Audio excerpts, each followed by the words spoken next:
G'day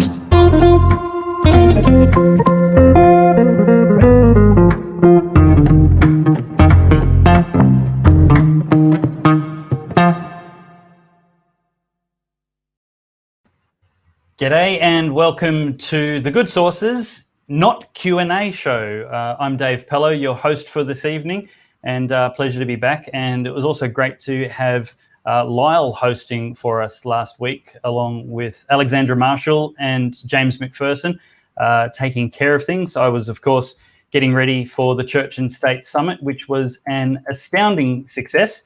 That all went remarkably well. Well, it's good to be with you tonight, and later on this evening we will be joined by the Member of Parliament in Queensland for the very, very large electorate of Traeger, Robbie Katter, and we'll be talking about some of the ideas that he has and has been sharing on their Facebook page recently, as well as lots of other issues. But joining me in the studio tonight is Damian Coory. Fantastic to finally get you under the hot lights, Damian. It's nice to be here. It's nice to be here in person and not down the wire. I know, you're much higher resolution in real life. Yes, most of us are. How was the Church and State conference? Were you happy with it? I was ecstatic with it. Good. And the reason I was ecstatic with it, and this could sound like lip service, but I'm 100% sincere, to the point of marveling. I had very little to do with it. It felt entirely God blessed. Oh, that's good. Everybody, there was an ease to everything. Yeah. It just worked. We were deliberately smaller this year than last year, and it was still sold out. We couldn't give people enough seats because we were choosing to make it small, and a record number of people watched online. But there was just a coordination between the whole event, which I couldn't have felt like. I couldn't have managed. It was too coordinated for me. And again, I'm not being falsely modest. It was literally just, you know what it is? It's credit to the teamwork spirit, the teamwork of Christians from various denominations. And various political parties. There were former Labor members there who were just loving it. But the best part was that the arc of conversation from all of the speakers was always honouring God, came from a whole heap of various denominations and parties again, and political spectrum. But again, just it was clear there was a uniform theme and trajectory for the whole conference, which was essentially that we need to have courage. But one of the other speakers joining us on the panel tonight is David Ould, who was also one of the speakers at last weekend's Church and State Summit. David, welcome to Not Q&A. Hi, Dave. Thanks so much for having me on. Hello, Damian. Good to see you as well. How are you? Now, for the record, gentlemen, I'll be Dave. He can be David, so we can clarify who's who in the zoo. David, your topic, I don't want to talk about the summit forever. Sure. We'll be releasing, it's just not on the agenda tonight, but you were one of the favourite topics at the summit, because you were talking about what to do when your church is embracing false teaching. And you actually surprised me a lot. One of the reasons I invited you was because you've encountered this and stayed. And I didn't necessarily want somebody who's going to say burn the place down, which you certainly didn't. I've had my moments, though. I've had my moments, Dave. You really did come out strong. You really, I think one of the profound things I took away from it was you said the pulpit has all the power, not the pew. And so when it comes to setting the culture or changing the culture of what's being taught there, that was all in the power of the person preaching. Yeah. So look, it was said to me a long time ago by a guy I trained with in London, and I think it's certainly the evidence around us is that the churches, denominations that have gone downhill from the pulpit. And where you see churches that are restored, that are brought back to great health, to genuine Christian gospel believing health, it's from the pulpit again. And so just that word of, I think, just realism and caution to people as they're frustrated. One of the things I told the summit was one of the regular messaging I'm getting is from people who've been in parishes or churches for years, and then they just go, what do I do here? The new minister's a complete fruit bat, just teaching all sorts of nonsense and allowing this kind of just garbage to go on. What do I do? And I'm regularly having to say, there are things you can do, but ultimately you need to be realistic about what's going on. Yeah, absolutely. Yeah, how do you well, I wasn't there, of course. I was unable to do this year, but what was the issue for you, David, that arose in your Church of England? Yeah. Sure. So I'm an Anglican, so originally Church of England back in England, and now ordained in the Anglican Church of Australia here. So look, the issue that most denominations are grappling with at the moment, the presenting issue is sexual morality and sexual ethics, and so obviously questions around homosexuality, and then some related questions around gender identity. What's really going on, of course, is that underneath it's really about where authority is in the church. Is it really in the Bible? Does God speak to his church and rule his church through the Bible, properly read and understood, or are there other sources of authority, and are there people who are paying lip service to the Bible? So that works its way out in various different ways in different generations. Our current presenting issue is the sex mad culture around us, making us ask questions that we would never have asked before, and coming up with answers that the church would never have come up with before. So that's the main issue for us. Right. Yeah. I think that leads us nicely into the topic of the week and weekend, and that is the rape allegations made against our federal treasurer. Now, he has been accused of a rape in 1988 when he was 17 years old, and tragically, the young lady who made that allegation passed away from suicide last year. The day after, she told police she no longer wanted to proceed with making the complaint. Now this is tragic, and one of the things that I'm actually most aware of right now is how fragile Christian Porter is looking. I think it's entirely likely that if innocent, and he's entitled to the presumption of innocence, which is a facet of this topic we need to get to, but if innocent, this public witch trial, this public show trial, it's not trial by media, it's actually trial by Twitter and media just piling on late. It's actually it's not at all unlikely, and we should be very careful that we're not giving ammunition. I don't know how to phrase this more carefully or accurately, but I want to be careful that the media isn't creating another death from suicide because of the absolute harassment and persecution of a man who's entitled to be presumed innocent until proven otherwise. A man whose case the police have said there's no case to answer, and yet we're seeing people insist that because the police have said there's no case to answer, there's no admissible evidence that can be proceeded upon, that they're after a different trial because apparently the rule of law isn't enough for them. They need the rule of Twitter or the rule of media trials, as if the police are incompetent or unwilling to do a professional and thorough investigation to the requisite standards of justice. That is truly worrying. Damian? It is, yeah. I mean, one of the most disturbing things that I heard yesterday was one of the reporters saying that you haven't answered to the court of public opinion. Now, the idea of the court of public opinion in public relations terms is the way that we frame the environment that you're in when you've got to go forward and you've got to put your case. And we use that analogy. We say it's like a court. You're going to be evaluated, but it's not a real court. You don't stand there and say you've got to meet the court of public opinion, as if it's some, sound and functional legal entity. It isn't.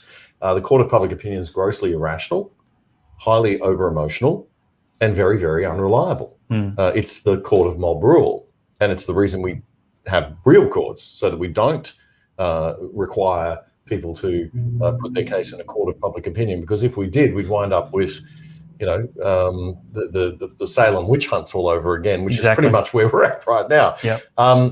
So, you know, you say whether if he's guilty or if he's not guilty. I'm just going to say right at the outset that, first of all, we need to put a statute of limitations on rape claims. 33 years is utterly ridiculous. Of course, there's no evidence. I think there needs to be a 10-year, maybe a period. But you're dealing with a crime that is already incredibly difficult to prove, even within a couple of weeks of it happening. If someone laid charges a couple of weeks after, it'd be very hard to prove. It's a Category 1 crime, as it should be. It's an incredibly serious offence. And for these reasons, we have to be extra careful, right? Or we'll wind up, you know, with all sorts of horrible results, as we saw with the Pell case.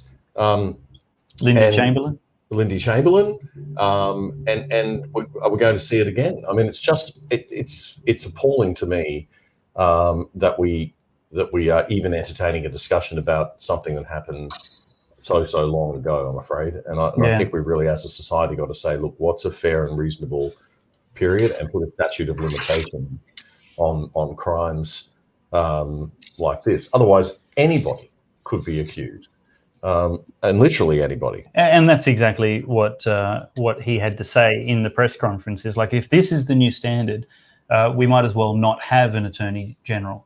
And thank you to Bill Summers, who corrected me. I called him the Treasurer before. Christian Porter's the federal, I called him the Treasurer. He's the Federal Attorney General. Thank you, Bill. And you should have picked me up on that. I wasn't paying enough attention. Was Good admission.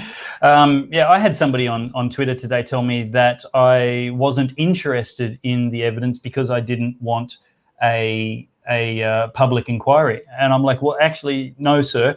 You're the one who's not interested in the evidence, because there is no evidence. The police have looked, they've investigated, and you're looking for evidence which isn't there, which is a lower standard of evidence, because you don't have what you want for your preferred outcome.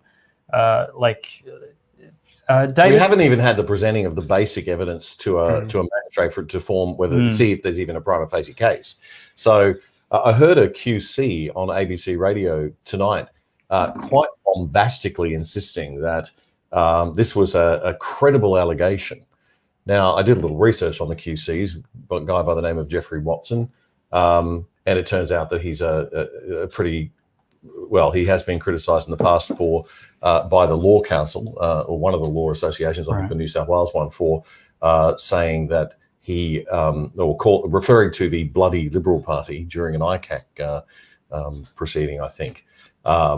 And so he is somebody who has a political agenda on the ABC, professing that there is this is a credible allegation. Well, what makes a credible allegation? How can an allegation that's 33 years old, and with all due respect to people with mental illness, I mean, this woman had bipolar disorder, and if you know what bipolar disorder is, people swing from states of mania to states of severe depression.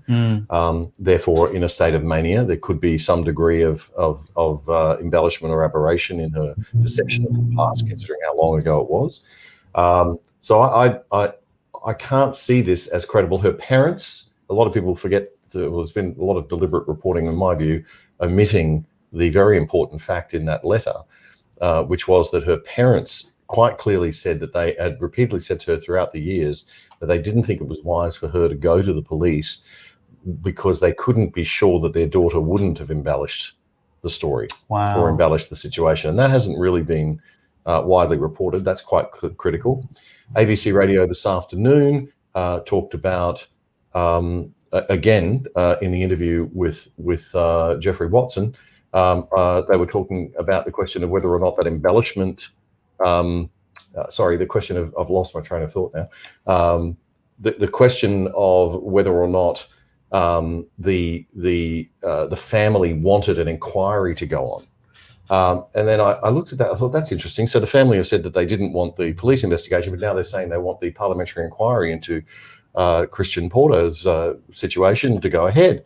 And then I looked it up later, and it turns out that what they were saying was they wanted the police inquiry into the death of their daughter to go ahead in South Australia, not the inquiry into Christian Porter. But nobody on the ABC made that distinction or cleared that up. So that's the latest, as far as I know, where things are at. But it just seems exactly. And this is the thing about media: you've got to listen to what's being left out as well as what's being said. Unfortunately, it's not quite the standard it used to be. Yep. Nicole Thomas says the audio's improved so much. Well done, Dave. Brett Clark says, here's an idea. If you were a victim of a crime, report it to the police as soon as possible. Yeah. Bill Summers says, so good to hear a balanced and level view on the circus that we saw yesterday. And Pete Ousby, hi Pete, says politicians could always cut taxpayer funding to the ABC. I'd love to see your comments in there. Please share it with your friends. David, tell me your thoughts on what we've said so far, and whether or not I want you to, among your general comments, speak to what Damian mentioned in passing about a statute of limitations. Is there a need for that, do you think? Is that the problem? Yeah, I'm glad you've raised that, because actually that was something that I wanted to take up and probably take a different view to the one that Damian is espousing. I mean, I join with you guys in generally just being distraught at the whole thing. Not only have you got a young woman who's died, possibly something's gone on in the past that's exacerbated the mental illness that she clearly suffered from, but now you've got, as we've said, this trial by I want to say trial by media. That's part of what's going on. Trial by social media and all the rest of it. And again, I've been one of those saying online that surely the presumption of innocence must be something that we've got to uphold. And I think it's hard, isn't it, when you've got a heinous topic like this, and when these crimes are committed, they're just so awful that we all want to see justice be done, and yet the presumption of innocence, this is a basic principle that we've got. We are prepared to let guilty people go free in order that innocent people are not convicted. That's a basic premise of our legal system, and it does seem that the way that some people are talking really is undermining that. On the statute of limitations, I think I'm going to take a different view. I having worked with a number of people that have been actually had sexual assaults against them and been in that field a little bit. I think the thing we've got to be aware of is that sometimes it takes a long time for people to muster the courage to actually report these things. And while 10 years does feel like a long time, and while in principle we want to go, yeah, if something happens, you ought to go and report it immediately, I think the reality that we've got to face up to is that for some women it takes huge amounts of time. Whole generations often will sometimes pass before they feel ready to address and front up on those things. I would suggest, however, that the things we've also discussed, that the further back in time we are, the even more difficult it is to prove. And it's very difficult to prove anyway, isn't it? Because ultimately a lot of these things do come down to one testimony against another. But I'd say that the period of time between the alleged event and then the reporting of it is its own natural statute of limitations. So the further away it is, the harder it is going to be to demonstrate it. But I would be reluctant to have any limit on it, just given the way that I'm aware that for some women it's really hard. And then of course we should also be aware that we have many cultures now living in Australia where it's doubly hard for them because of cultural stigmas and things about this. I certainly deal with a number of cultures in the church that I deal with in central Sydney, where when a woman is maltreated by a man, large elements of their culture will blame her quite openly. She must have done something wrong. That kind of stuff. So just a word of caution from me there, even as we want to uphold those general principles. Yeah, I agree. I think there's a sensible call, a sensible element in the call for a reduced statute of limitations. In that, I understand where it's coming from, but I'm also familiar with Andrew Evans as the leader of the Family First Party in South Australia, actually removing the statute of limitations for victims of child sexual assault. And many people were able to be brought to justice, satisfying a standard of, a burden of proof. And I think for child sexual assault, it has to be 20, 30 years, right? It can't be 10 years. I think it's just removed altogether. Right. I don't know that there is any statute there. And I'm with David. I get that maybe even within 10 years, victims of sexual assault, adult or juvenile, may not have recovered enough to be able to go through what amounts to a repeated trauma. Because if I can just... the legal process isn't like doing a book report. It's actually reliving over and over again immersively, without the physical experience, the emotional stuff. So I get that, and so I just want to find a point there where we can. I don't think 10 years is it. If there was at least the acknowledgement that the longer it goes, the harder it is to prove, as well as being easier to face. Yeah, go ahead, David. I wonder if I can just add some weight to that argument. One personal and one institutional. So personally, I've sat with a gentleman in his early 70s who disclosed to me some quite horrific abuse carried out by, I'm ashamed to say, by Anglican ministers, perpetrated against him in his teenage years.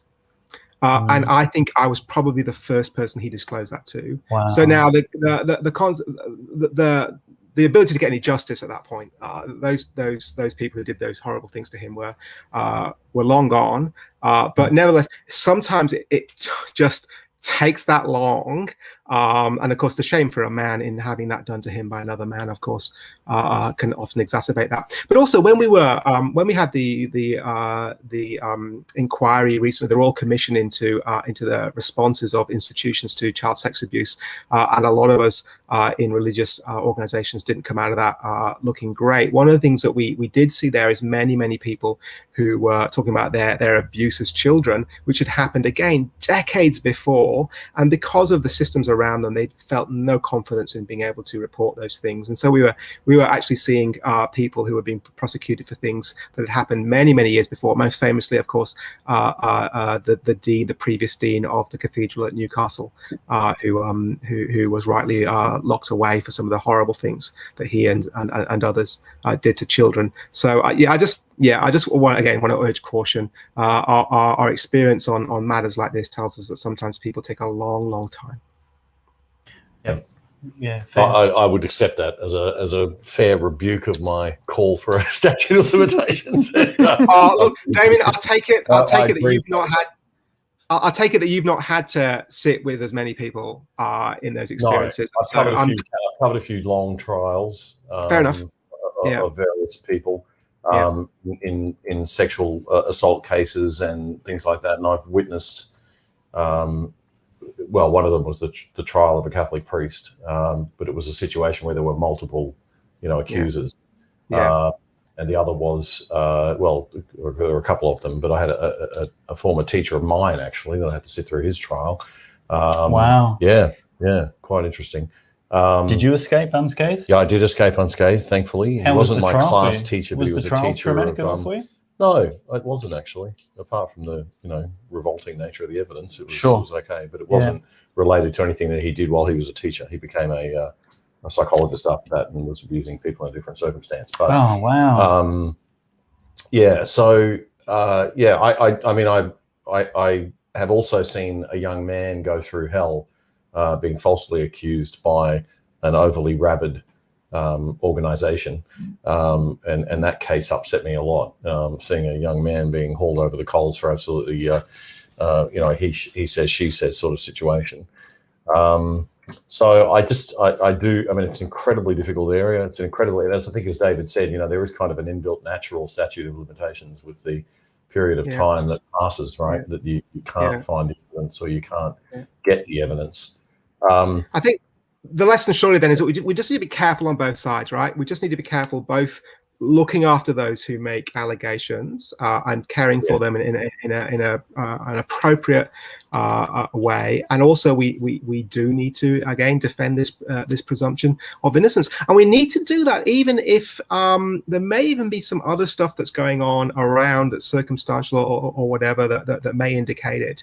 And the elephant in the room is that the previous things have been said about Porter and some of his behaviours being spoken about. I mean, now the ABC think that's now fair game, and so in their reporting on the current issues, they're of course constantly referring back to that they would say, I'm sure, to provide context, but of course it's to flavour the way that things are done. But we want to say, even in those circumstances, yes, he may be a certain type of guy, but that doesn't remove this right that he has to the presumption of innocence, and so we just need to be really careful. Yeah. I mean, we're talking about a serious Category 1 crime here. This is rape. This is not absolutely sexual harassment, as hideous as it is in the workplace, is a slightly different matter. And I do get concerned when I see journalists, and particularly the ABC, trying to frame a discussion with all of this, and it's pretty much what Louise Milligan does quite a lot with her books. I mean, she'll paint a picture, and you're reading this narrative, and then you get the sucker punch of, well, here's the big bit. The Four Corners story last year apparently was supposed to go ahead with the Porter allegations in it. That's why that story, I don't know if you saw it, that Milligan did last year about the culture at Parliament House. When I watched that, I thought, this is an absolute beat up. There's nothing here. There's no there. There's no substance to this. And that's because it was legaled, apparently, I understand from sources close to the production that told me. For those not in media, legal means it's been, the lawyers have come in and said you have to take that out. The lawyers have taken the big risks out of it. Yeah, so they've taken the guts out of the middle of her Four Corners piece. Yeah. And basically left this shell of a story which didn't really play very well. It sounded like a bit of a beat up, trying to say that there's this culture that happens in Canberra, but it just sounded like a bad workplace culture that, you could pick a few cases, you put it together, you could say it was happening almost anywhere. I mean, I think, I'm not saying we don't have a problem in Canberra. I think the problem is booze. We can get onto that later. Yeah. Look, I want to get onto culture now, because we've got this article here that my attention was drawn to by the younger Turnbull, Daisy.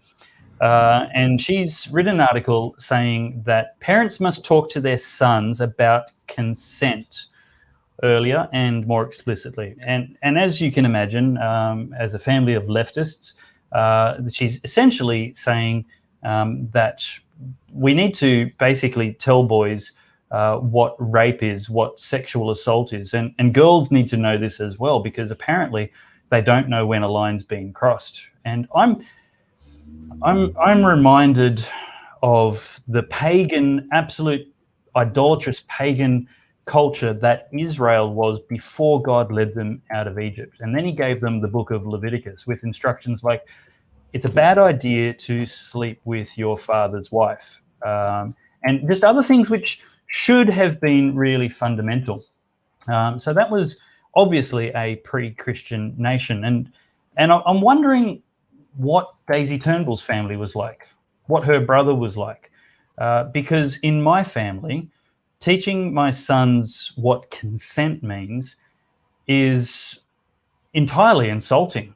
It's a complete exercise in redundancy. What I've taught them is you don't have sex outside marriage. Even if the girl's begging you for it, you don't do it. You don't get drunk. You never drink to a point where you're lacking inhibition or self-control. You don't be in compromised situations with members of the opposite sex. You don't let your friends do that either. And so I'm wondering, if you need to teach your sons what consent means, then this is probably a really good indicator that the progressive sexual ethic has debased so far that you now need to train your children basic understanding as if they were dogs who are unable to control their animal urges, and they need to be trained in the very fundamentals like sit, fetch, and stay, and don't rape. This is absolutely an indictment on the progressive sexual ethic, which started in the 60s with free love, progressed in the 70s with divorce on demand, and now you have to teach your sons not to rape women. Well, shame on you if that's the culture and you need to teach your sons not to rape.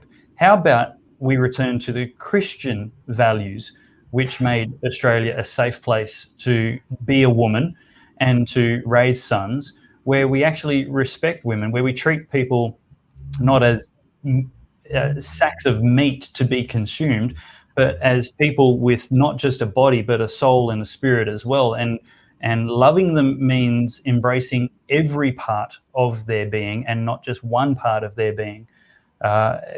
Daisy Turnbull said, and she quoted Mia Friedman, said, what we need to do is to teach our sons to hold back a girl's hair when she's sick instead of taking advantage of her. I'm like, why is your son or your daughter in that situation? Here's the problem. My kids would never be there. Like, don't take advantage of a girl when she's drunk. What are you doing with a girl who's drunk? She's far nowhere near good enough. Well, for if you. you're doing anything with a girl who's drunk, you need to be looking after her and making sure she's safe, which is what we did in my day. You know, you'd be taking and protecting her from any risk. Sorry, David. Or how about 3 drinks previously actually manning up and doing what men are meant to do, which is to, with great care, look after the women around them. I hope that's not patronizing. It's patronizing or anything, but it's just you know what men are meant to be. And actually say, do you know what? I wonder if you might want to have a glass of water now instead. I mean, I think the problem with what's been said here, just the consent thing obviously is an important issue, right? And our kids were actually had it. My teenage boy had it at his Christian school just a couple of weeks ago. I was actually pleased to see that they're addressing that.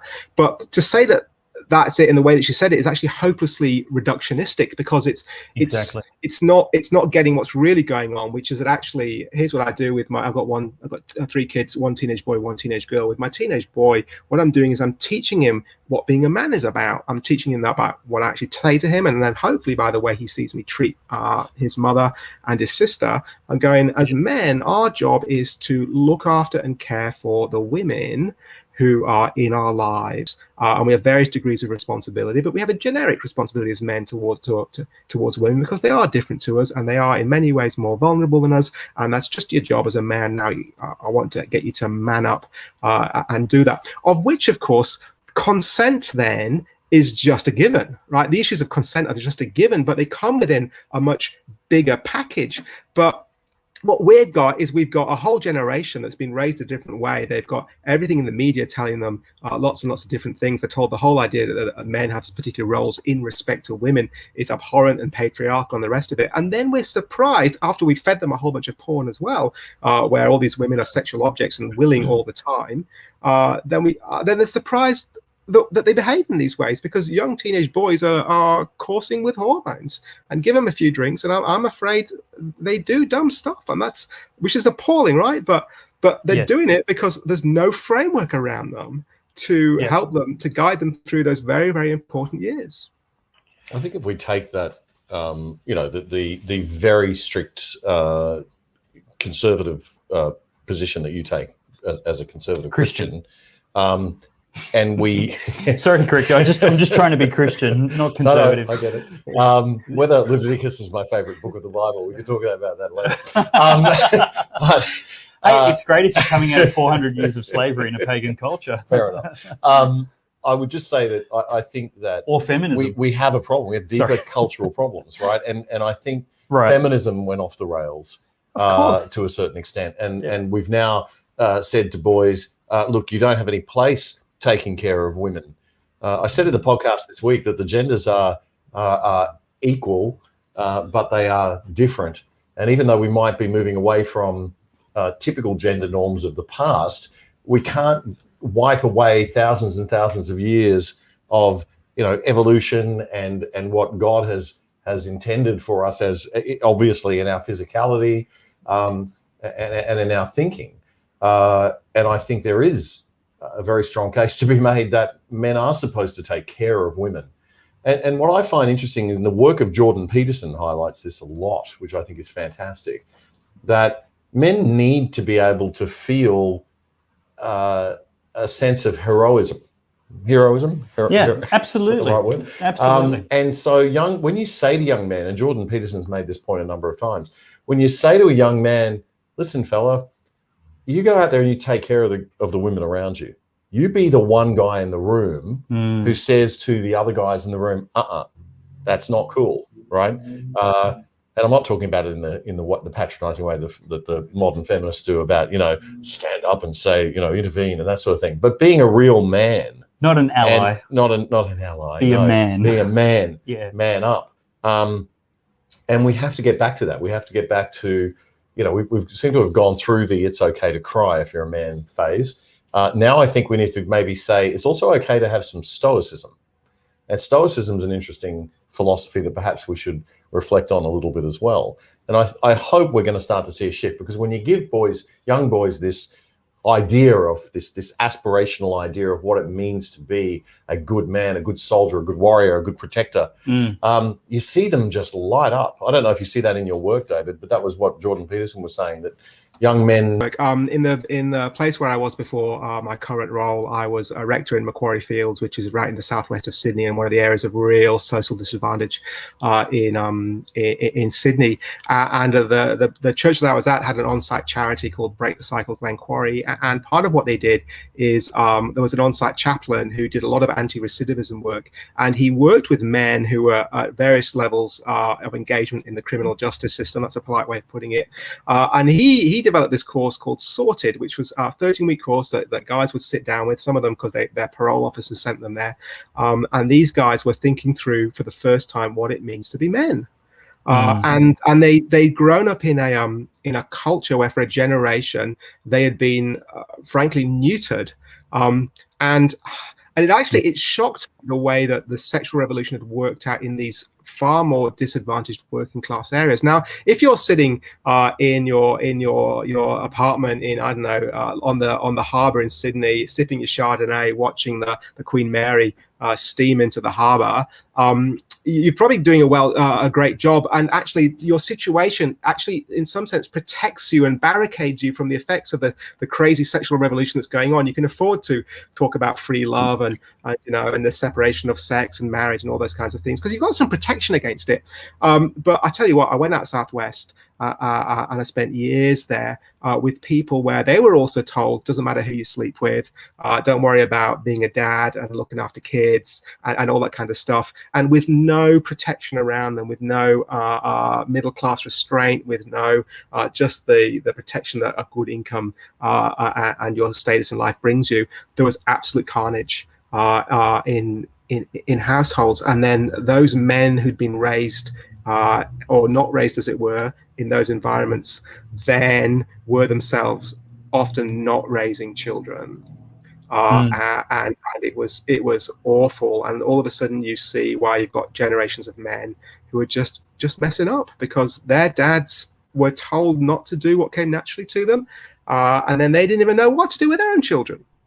And here we are. So yeah, I want to go teaching kids about consent. Well, of course, that's a proper thing to teach about, but it's just hopelessly reductionistic. It is. If you don't take the whole package, you just can't take one little bit of it and think it's going to work. Yeah, excellent. Look, I agree. We need to, I guess, talk to the people. We need to deal with the reality of where we're at, and that is a culture where young men and young women have been taught to behave like animals, and that it's okay to behave like animals. And now we need to train them like animals in basic behavior. It's interesting. But nevertheless, I don't need to teach my sons about consent, because they're never, if they follow my advice, going to be in a situation where they don't have a wedding ring on with the person that they're engaging with. Like that, and wedding ring doesn't mean you get to rape your wife. I don't want anybody to construe that. And trust me, people are stupid enough to think I might say that. Yeah, but what I am saying is a really great quote, actually, really great pearl of wisdom from Robin Hood, Men in Tights.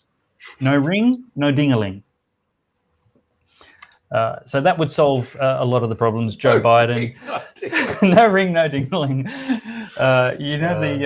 Her chaperone that made the nanny or whatever that Maid Marian had. I think we've just got to get the sexual culture back. Look, and where to blame? Let's face it, right? I don't think as religious, I'm not hugely. I'm a practicing Catholic, but I think we've done a pretty bad job. And I'd be interested to hear what David says about this, because I'd like to see what it's like from the perspective of the church. But I think we've generally done a pretty bad job of dealing with the church is not great with human sexuality. I think there are urges, there are issues, there's the question of homosexuality, there's the question of all sorts of different types of, there are people who are born with, who are genuinely transsexual, or and I don't think as a certainly my, you mean intersex? Intersex. Sorry, I'm not up with the latest specific terms like you are.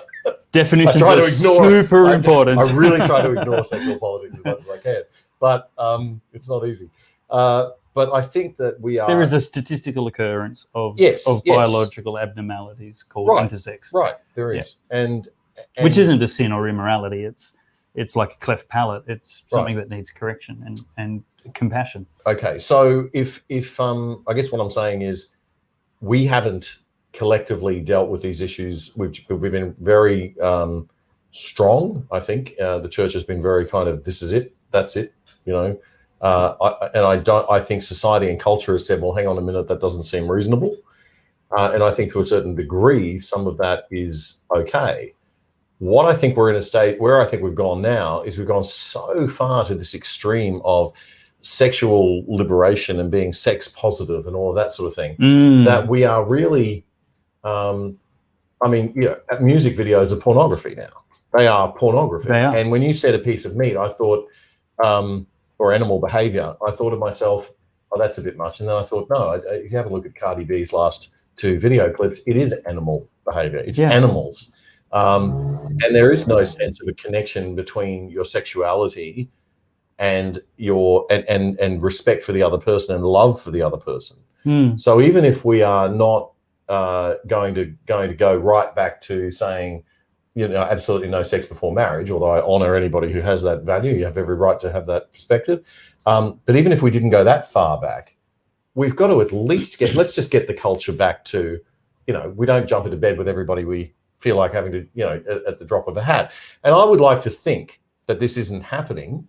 But my concern is that and again, I'm a little out of touch because I've been away for a while, but my concern is that in Australian culture, in the teenage environment now, the respect for sex as an extension of an expression of love and a spiritual connection is lost. And it's almost taboo to even suggest that. And the sex education in schools today is all biological in the extreme. I'm not saying the British system where my kids were going last year, I couldn't believe some of the stuff that they were being taught. Yeah. And we've kind of lost that completely. So I'd just like to see it come back, halfway even would make me a lot happier as a parent of 2 teenage girls. I just think we've fallen off a cliff somewhere. Yeah, and here's the entire attack on family in various aspects, which include the pill and abortion on demand and government-funded childcare, as well as sexual promiscuity. We've lost the value of motherhood. We, as a society, don't. It's common for a woman who chooses to be a stay-at-home mum to feel looked down upon or less than, even if it's not actively said, and that's a tragedy. It's common for people who choose to be faithful to one person for their whole life and wait until sex to be looked at as if they're abnormal. And yeah, I'm right with you. It would be fantastic if we could come back at least halfway to the point where sexual promiscuity wasn't celebrated as if that was a virtue.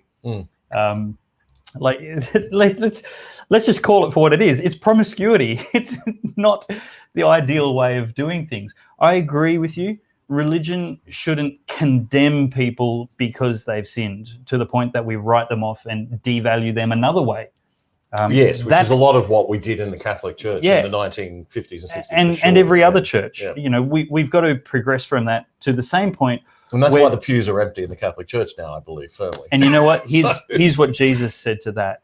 He said to the woman caught in sexual immorality, I don't condemn you to death, which was the context, but stop it. Go and sin no more.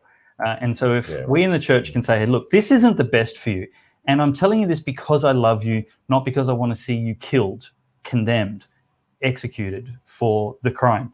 And so it's just not best for you. And clearly it's going to come back and bite you potentially up to 33 years later. This is really, really stupid roll of the dice. And you know what's not? Is following the manufacturer's instructions. And again, I'm just saying this is a better way to raise your children than to teach them what consent means, which assumes the worst of your children. And I think when that's your parenting assumption, they'll live up to your expectations. Sometimes I think, and I remember going back to school when I was younger, we used to say, oh, you get the really conservative Christian schools or the non-co-ed schools were where you got all the teen pregnancies, because it was so taboo to even discuss sexual matters that kids were behaving sexually in an irresponsible way when they did get mix the sexes. I went to Brisbane State High, which was a co-ed school after I left the Catholic education system, and I found the kids there to be much more mature and well developed in terms of engaging with each other, and it seemed to be a healthier environment to me. So I don't know. It's a tough one, that one, because I think sometimes that extreme, if we're too extreme, maybe we get a counter reaction that's like, look, you're dealing with teenage hormones. You've got to say. I wouldn't want it to be extreme, but I also think there comes a point where you have to say, drive the car forwards, not sideways.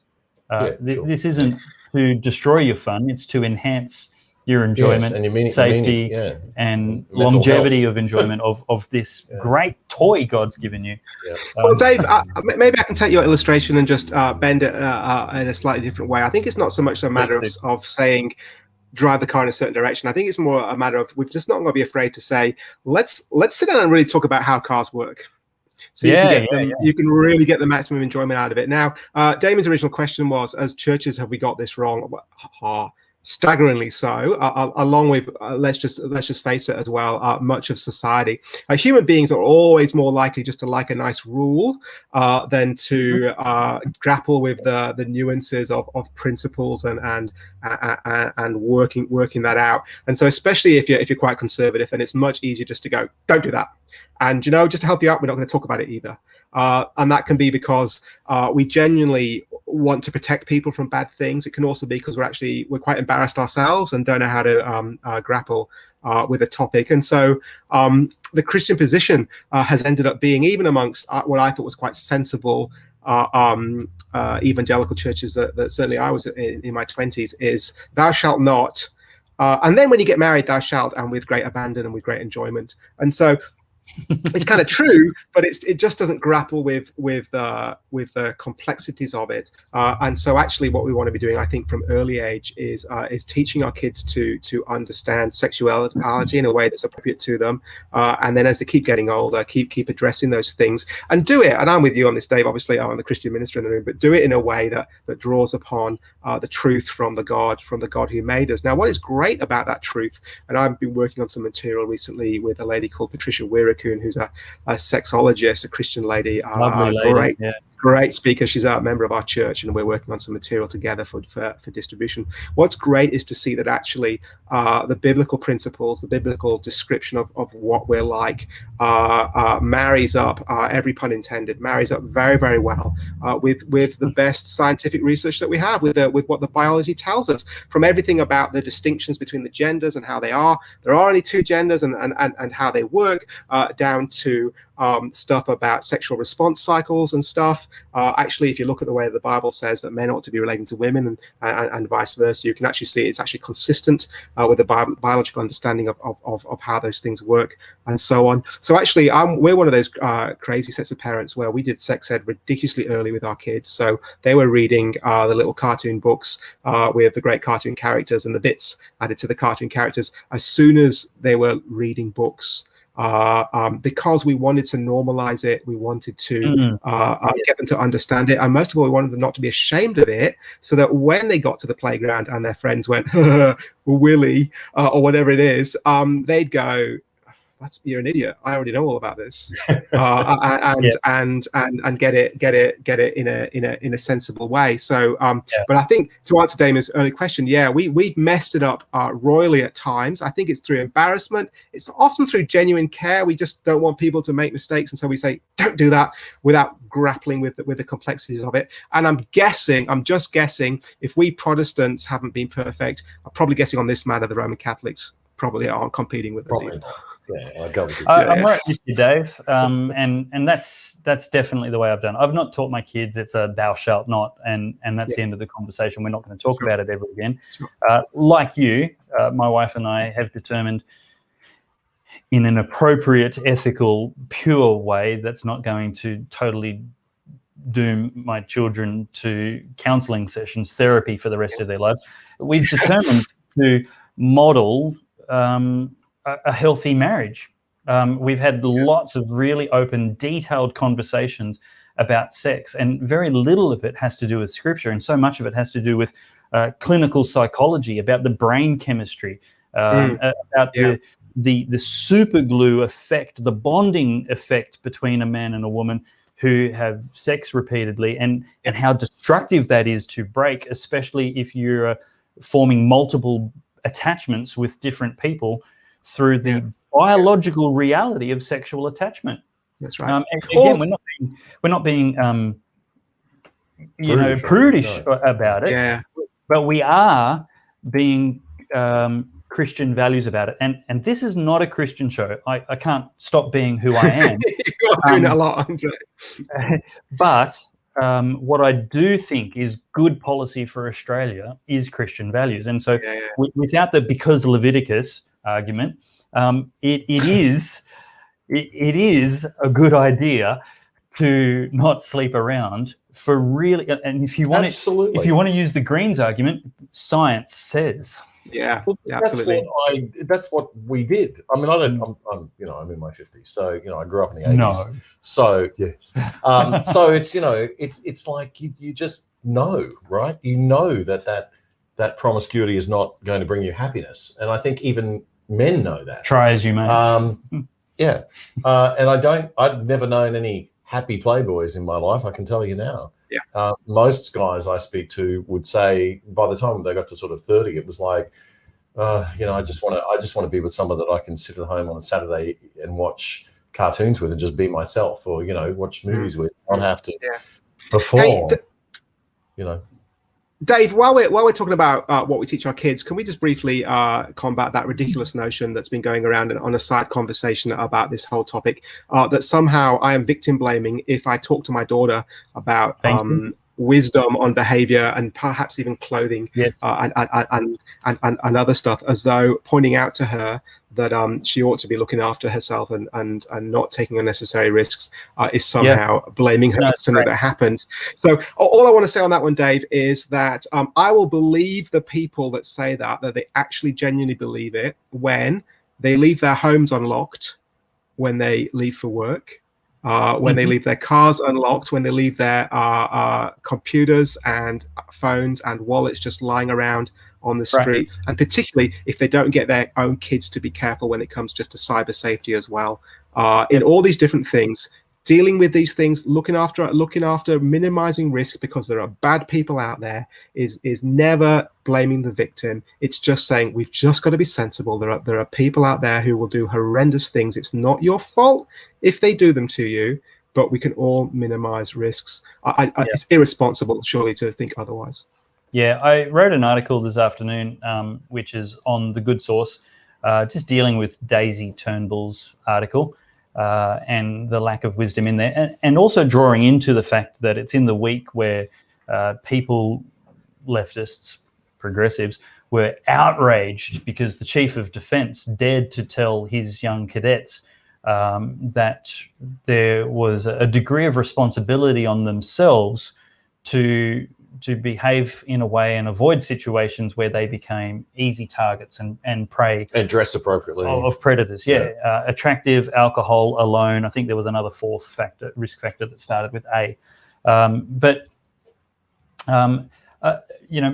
point was that, I want to teach my daughter to have enough respect for herself to understand that not everybody else does have the same level of respect for her. And so given that everybody else doesn't have the same level of respect for her, she needs to make sure that she's avoiding those situations where she can be taken advantage of. For example, leaving her car unlocked, or playing on the road at a younger age. And now it's, don't be drunk. Don't be alone with a strange guy who may take advantage of you. And don't choose friends who would let you. Don't go to those events where it's possible. Protect yourself, and you have enough respect for yourself. And it's just a level of basic parental care and duty of care from anybody in authority, such as the Chief of Defence, to say, you know what, I can't control other people, but you can control yourself, and you can avoid those situations which are recklessly risky. Yeah, I agree. And I think there's nothing I detest more than that whole victim shaming, blaming argument, because I think it is. I would refer to the man who wrote the book. One of my favorite authors, and his name has just slipped my mind at the moment, but it'll come back to me. Not Dr. Seuss. No, not Dr. Seuss, unfortunately. Poor old Dr. Seuss, a whole other story. No, but I think the idea that, we have to have the other side of this conversation. Yes. And the other side of this conversation, our society is ignoring, because it doesn't want to go there. And they don't want to go there because it does lend itself to this question of victim shaming and victim blaming. But we have a society that uses media and advertising, persuasion, uses sex as to sell things. Yeah. It's always been the case, but never so much probably as now do we see sexual advertising directed at men in all sorts of ways. And I know that there was probably, that we've restricted now some of the explicit use of bikini models and things like that. But you've only got to look at some of the incredibly seductive imagery. It might be more covered up, or it might be a little less, cheesy, but it's nonetheless, this is an extremely strong sexual culture where we are constantly putting before boys and young men images that are, highly sexualized, and in the extent of to the extent of the semi-pornographic music industry and the music videos, to the full pornography that's available to them far too readily and accessibly online. Now, given all of that, we can't sit back then as a culture and say there's no responsibility whatsoever, or there's no power in the hands of women. Yeah. There is power in the hands of women. Young women know how to use their sexual power, and they know some of them do abuse their sexual power just as young men abuse their physical strength and their physical power. And we have to be able to have that conversation. And so I think, the time has come where we have to say, look, some of the clothing and some of the way that things are, some of the stuff that you're wearing is not appropriate. And there has to be, some degree of, modesty, in the way, brought back into the way that we dress and the way that we flaunt and use sexuality to attract the opposite sex. And I'm not a prude either. I don't see any reason why a woman can't use her sexual power in the appropriate way, in the appropriate place, which is to attract a partner. But I don't think that women have to hide their beauty, or not decorate, not be decorative. And design is a wonderful thing, and seeing a beautiful woman dressed beautifully is a wonderful thing. But again, it comes back to the context of that, right? It's this. Is it done with respect, or is it done with sort of a brash, horrible kind of sense of, just flaunting power and there's on our culture, And dare I say, sometimes, especially our young women aren't really aware of what's going on. They're actually not aware of what they're doing, but they are being fed again the same images about what beauty is, and it's a lot more sexualized than it needs to be. So as you can imagine, in a church environment, we occasionally sit down and have the chat, and we think very, very carefully about it as we're talking to, especially our young guys in their 20s, because they really want to think hard about romantic relationships and sexuality and all that kind of thing. They want to take it seriously. They want to do what they think is the right way, the best way, as David has been saying it before. But one of the things that we have to find just a gentle but important way of saying to young ladies is basically, we reckon you all want a man who looks in your eyes first and foremost, and not somewhere else slightly lower, and then saying, well, give him a chance. Give him a chance to, understand what they're like.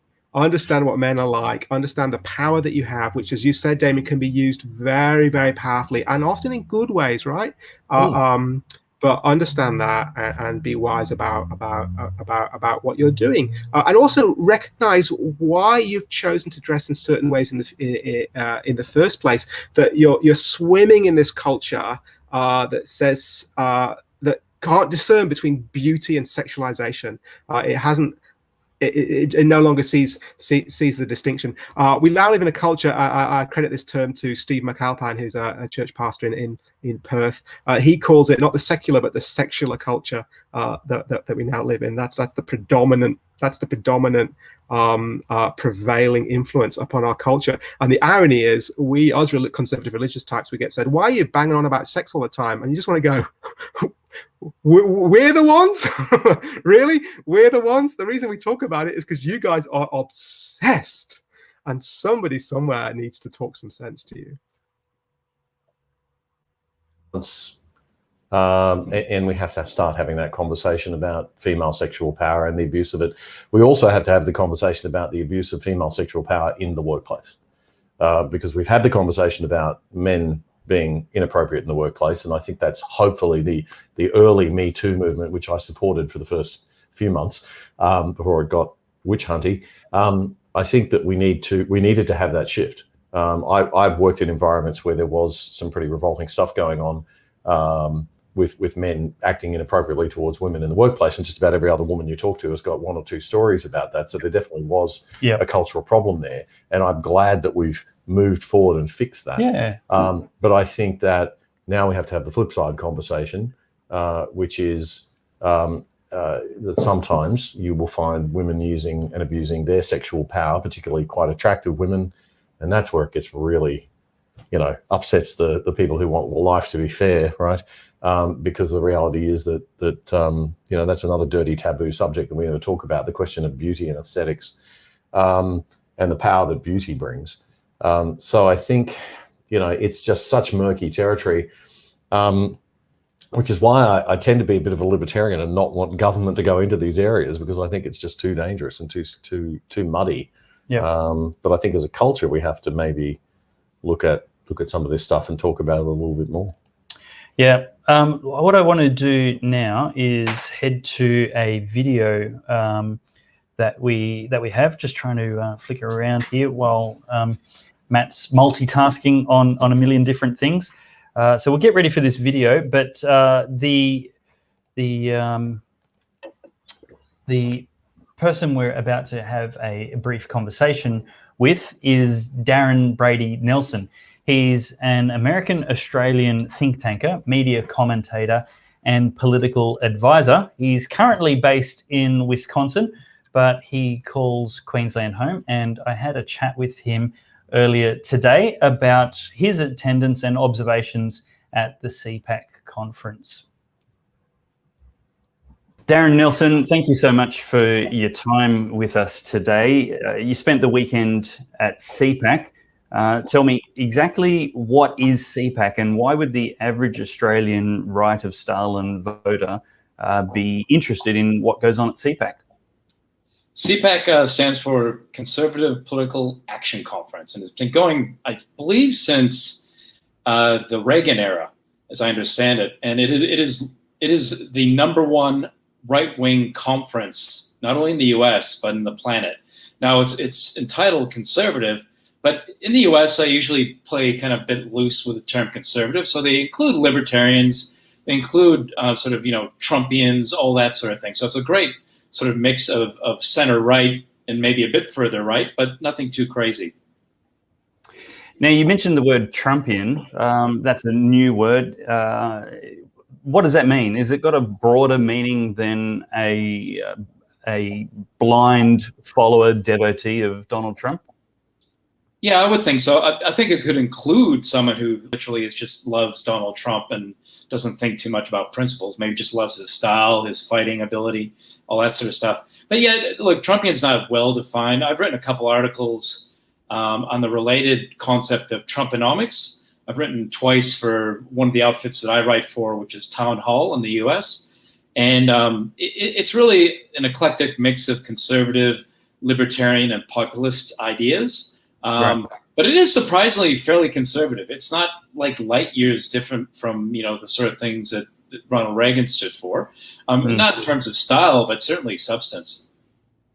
I think to me it probably means those people who've come to identify people like Donald Trump as what they're looking for in an elected politician, people who are wanting to drain the swamp or burst the Canberra bubble, people who are not interested in career politicians who promote the needs of big business, big media, the academy, and the entrenched political and media elite, but people who are looking for, actual conviction leadership and not just following from the front. So there's certainly an aspect of cheekiness in it as well. If somebody didn't mind being called a Trumpian because they just, it's like the basket of deplorables. It's meant as an insult when said on the lips of a leftist, but it's an insult to the left when somebody right of Stalin says it. Tell me. Look, it's also used as a someone who would be a more mainstream person on the right might also use that term in this disparaging sense. But to bring it back to sort of Australian listeners, it's not far different than Howard's battlers. It's that sort of thing. And I think the Conservative parties, particularly under Trump recently, have just taken that. It's on steroids. They've brought in working class, middle class people to the right side of politics, and a lot of black and brown people too. Not that we're into identity politics, but still, that's been important. The segment's not actually about the word Trumpian, but I think it's a fascinating. You threw it in there, and later on in the show we're going to be talking about Malcolm Turnbull, who we've got Republicans in name only, rhinos in America. Here in Australia we've got linos, liberals in name only, where you've got people like Malcolm Turnbull who are absolutely authoritarian progressives. And the believers in big government and the far green left. So again, a Trumpian might be the opposite of a lino, just like, hey, we really are interested in Howard's battlers, a return to common sense and bursting the Canberra bubble. But back to CPAC, what did the conference overall say about where the Republican Party is at in the wake of a disastrous first month of Biden's administration for America?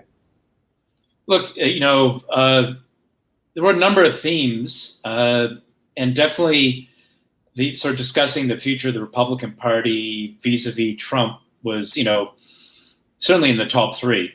And we talked about Trump to start out with, but he was the last speaker on the last day, so the conference was always kind of leading up to him. So all topics in many ways centered around him.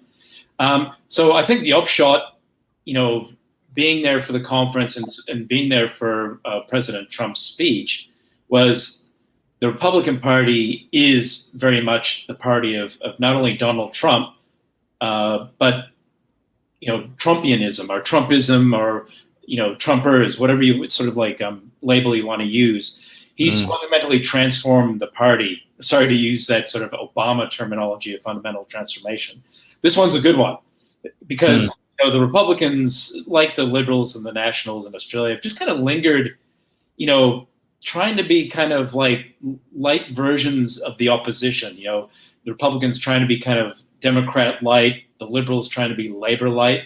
It's not only unprincipled, it not only turns people off from the parties, but you lose elections. Like Turnbull, who you mentioned, yeah, he won, but he won by 1 seat, and he had a massive majority, that he inherited from Tony Abbott. Not saying Tony Abbott was brilliant, but obviously it was far better than Turnbull. And so all the conservative parties including the UK and Canada, they've all faced this sort of problem of, they've been infiltrated by leftists of various shades, be it the Turnbull types or whatever, or even like just weak-kneed conservatives, and they don't help either. To what extent would the rhinos, the anti-Trumpers, have stayed away from CPAC and thereby, I guess, tinted the perception of where the Republican Party is at now if CPAC was the finger on the pulse? Look, they did stay away. I mean, I can't say for whether there were some supporters of Mitch McConnell there or something like that, but I can certainly tell you all the people in the House and the Senate who voted to impeach Trump stayed away. And to tell you the truth, even if they didn't vote, I mean, those same people like Mitch McConnell, Romney, I'm not sure the last time they've ever shown up to a CPAC.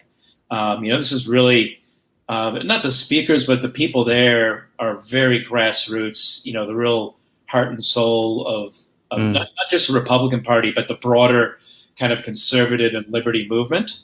These people really believe in what they're there for, and they want to get something done. And what they loved, I suppose, about Trump in particular was, he said, I'm going to do X, Y, and Z, and then he did X, Y, and Z. Not even Ronald Reagan can claim that. Now, there's reasons for why Ronald Reagan couldn't. He faced, a Democrat Congress the entire time, whereas, at least Trump got 2 years. Unfortunately, 2 years of a rhino-dominated House and Senate, so they didn't get as much done. All they got was the tax cuts, really. Tell me, finally, what has CPAC revealed, if anything, about this? Is certainly one of his first major appearances after Biden's inauguration. What's the future for Trump? What kind of role has he staked out for himself, if any, in the fight against the evil regime of the Democrats, Biden, and the potential resurgence of Republicans in 2 or 4 years' time? Well, he has definitely staked himself out as the leader of the party. Mitch McConnell, isn't even really the leader of the Senate. He is in name, officially, but he really doesn't even control most of the senators on the Republican side in the Senate. So he's definitely the leader of the Republican Party. He's unequivocally going to help in the 2022 elections. He's going to unequivocally help with trying to get election reform, because obviously if we don't get that, Republicans aren't going to be winning a whole lot anyway. And he strongly hinted, although he didn't come out and say explicitly, that he would be the candidate in 2024. So I think it's basically his candidacy to be had. So if he changes his mind, where he was leaning towards running in 2024. But if he reserves the right, obviously, to decide whether he does or doesn't.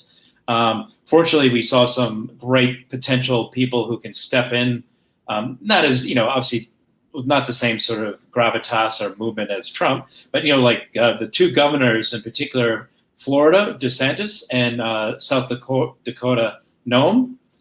Those two as a ticket would be a great ticket if Trump doesn't run.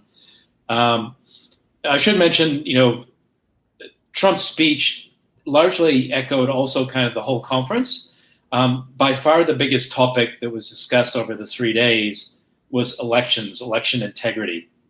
And, and not only just what happened, but what are we going to do about it, and what can we change?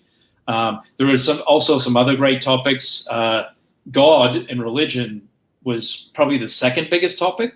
Wow. So, Christians, and to a much lesser extent, Jews are there in quite big force. And Christians, we're talking, I didn't come across any Orthodox, but there were plenty of Protestants and Catholics. In fact, on Sunday, they had multiple services, and I ducked my head into both the Protestant and the Catholic, and they were just both full. Every hour on the hour, both were just chock full of worshipers. So I think that's a great sign as well, that it's not, kind of the atheist side of the conservative and libertarian movement that's dominating. It's actually the Christian side. And again, to a lesser extent, the Jewish side as well. That's brilliant. I can't think of anything better for the foundation of a party platform, let alone a nation, than Christian values. So well done to CPAC for that. Darren Brady Nelson in the United States, thank you so much for your update and report on CPAC this year. Glad to be with you. Thank you. Well, we're grateful for Darren for his report about CPAC. Grateful that he got given press credentials to be able to pop along and not have to pay for the tickets. They're really expensive. Actually, have a look at the CPAC cost of tickets and then just thank God for the cost of church and state tickets. So much cheaper. But what's the green room as good? Dave, was the green room as good? I got to experience your green room and you looked after us very well. Thank you. My pleasure. One of the things I try and achieve with the summit is a time of refreshing for the speakers. So it doesn't feel like they're coming to work, but it feels like they're coming to a meeting of co-belligerents where we're just relaxing and talking with people who are in the trenches and fighting and sticking our head above the parapets to see what the Satanists have to say about us, which is thoroughly amusing. Now, your show tomorrow, yes, Damian, has a whole lot of information about CPAC. What can we look forward to? Well, what it's got is it features what I think was the best speech out of CPAC, which is the governor of the very small state of South Dakota, Kristi Noem.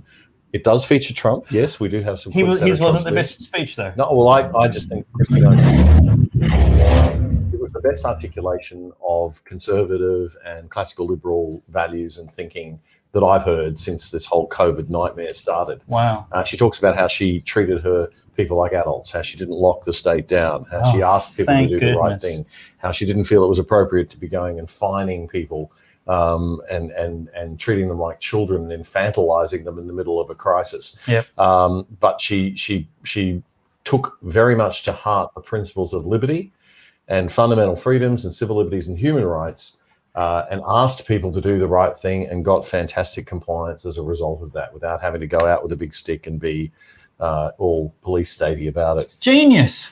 Incredible, isn't it? Amazing. How very refreshing. Yeah, all you have to do is pick up a basic crisis management textbook and it'll be on chapter 1. But anyway, that's all I ever wanted. Anybody's ever done it. That's all I ever wanted from our government was trust us. Treat us like adults. You say science says, show us the science. Show us the models. Let us criticize them. Let us have a debate and let us reach our own conclusions independently. If science truly says, and it's not a political bureaucratic policy call, then what have you got to be afraid of by showing us the data that has helped you reach this conclusion? If it's so irrefutable, what are we, idiots that we want to kill ourselves? Well, or are we so negligent of other people's rights and our sense of duty and care to others that we would, put others in serious danger? I think most people, and you only need about 90% compliance anyway. Yeah. Most people would do the right thing. Yeah. So I think all of that, and I've been saying this right since the beginning, right since March last year, that it's been real overkill on the part of governments and very infantile and very consistent with what I saw as somebody who left Australia 20 years ago and then came back, was the nanny state, the evolution of the nanny state in Australia, and this desire to be told what to do, this desire to have the burden of responsibility and adult responsibility taken up our shoulders, so that we can just sit at home and watch Netflix and not have to be grown-ups. And we want to be infantilized, and we want Daddy Dan to tell us, and Daddy Anastasia and, Mummy Gladys to tell us when we can and when we can't do things. To be fair to Gladys, she's done the best of all in terms of managing this. And she actually came out, front page of the Australian today, don't know if you saw it, but basically Gladys Berejiklian saying that we now need to really sit back and reflect on the way we're going to manage this thing going forward and move to a more of a flu-type treatment of it. I did see you send me that. Yeah, and she's absolutely right. We can't continue with this. That was always the case. Stop counting case numbers by days. This is the nonsense of emergency powers. It's an emergency until you have time to put in place your contingency. Then it's no longer an emergency. Now it's, well, we planned for this because we've been planning for it because it's a year old. There's no emergency. This is the situation we're dealing with. Another thing that we do on the show this week is exactly that. We take Dan Andrews' last shutdown press conference on the 12th of February, and I do a little bit of a PR guy back analysis of it for you. So we look at how he framed it. Because you're a professional PR consultant, so you're seeing his levers and so this is how the messaging is how it's all structured. So he started by framing everything, first of all, in terms of this being a massive new threat of a high velocity, hyper intensive UK strain, which of course it wasn't in the end. But if you listen to his speech, everything sounds incredibly reasonable and fair and reasonable and sensible. And that's Dan Andrews' performance strength. He's able to make anything sound reasonable. He's the reasonable man. Like Obama. And that's his style, yes. An extremist who sounds reasonable. Right, yeah. And I think that, I don't know about Obama being an extremist, but I certainly disagree with a lot of Obama's stuff. There was nobody more partisan in the Senate. Obama sounded like the great uniter, the great hope. He had the highest record of partisanship. There was no more partisan senator before he became president. And there's so many other things that just, but he's just such a great orator and such great charisma and presence on the stage. Yeah. It was beguiling. And Dan does the whole, that sort of, I'm just an ordinary bloke, I'm just an ordinary Aussie bloke thing. And so it builds rapport very nicely with the audience. Then he sets up the thing, and I take you through the stages of it in the thing, and then the punch comes, right? So he's ready to now say, Melbourne, we're locking you down for 5 days. We're locking the entire state for 5 days down. Yep. There's no science, no justification for it. Definitely no science for locking down anything outside of Melbourne. He locked down the whole state. So we have a good deep look at that, and we just ask the question, and hi to all of our Victorian viewers tonight, but it's time to start thinking, if you're a Victorian, a little bit differently, I think. Why have we sort of accepted this? And what happened now is we're in a situation where we've normalized it, so that when the politicians come out and say, oh, we're taking away all your liberties for 5 days, it's like, okay. Or 12 months. Yeah. So it's really quite a dangerous situation. We've moved and permitted this to happen. And to be fair, to be politically balanced about it, I don't think that we can let our Prime Minister off the hook in terms of his responsibility to bring some adulthood into the room and some adult thinking into the room. Well, because we need to... If the people want to be infantilized, the Prime Minister has given them what they want. What we have with democracy is the rule of people, whether they be virtuous and intelligent or unvirtuous and gullible. And if they want to be treated like babies in a nanny state, then that is what democracy voted for. And it's up to us to make the case to change the intelligence and education and desires of the average voter. And we either prevail or we don't.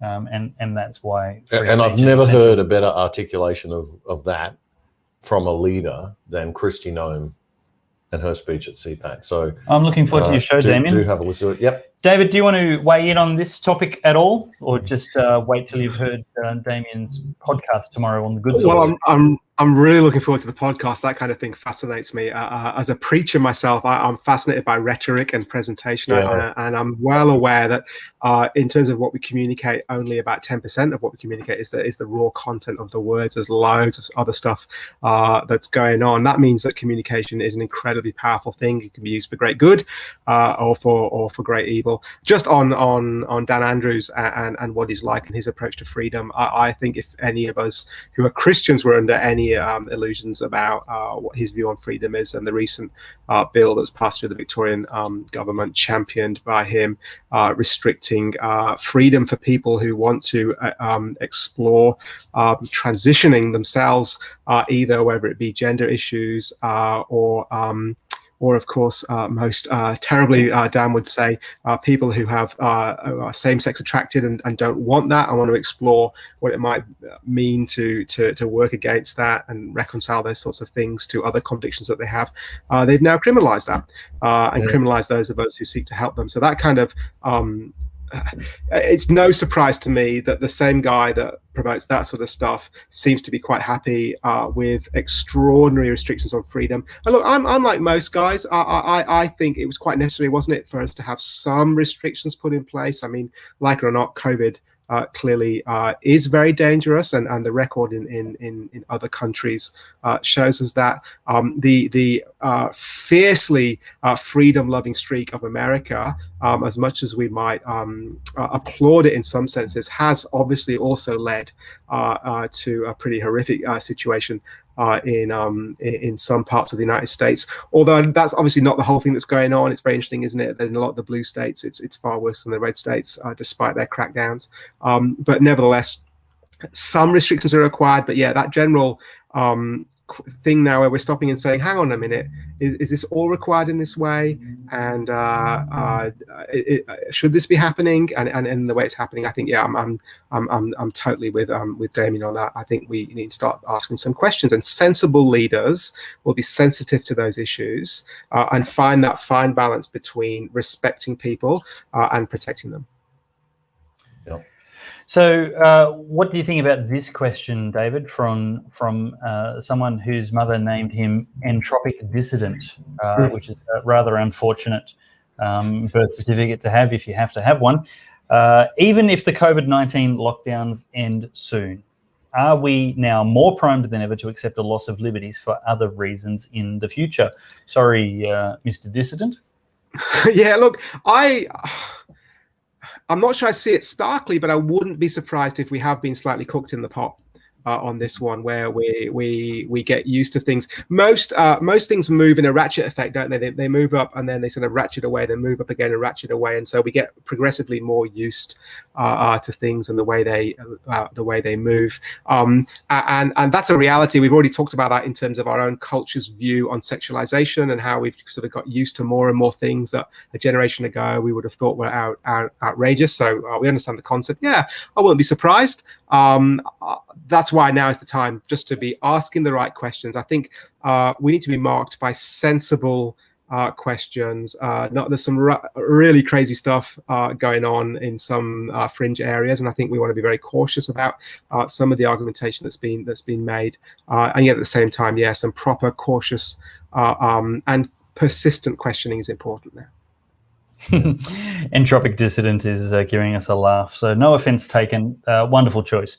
Now, David, I have been in trouble in times past.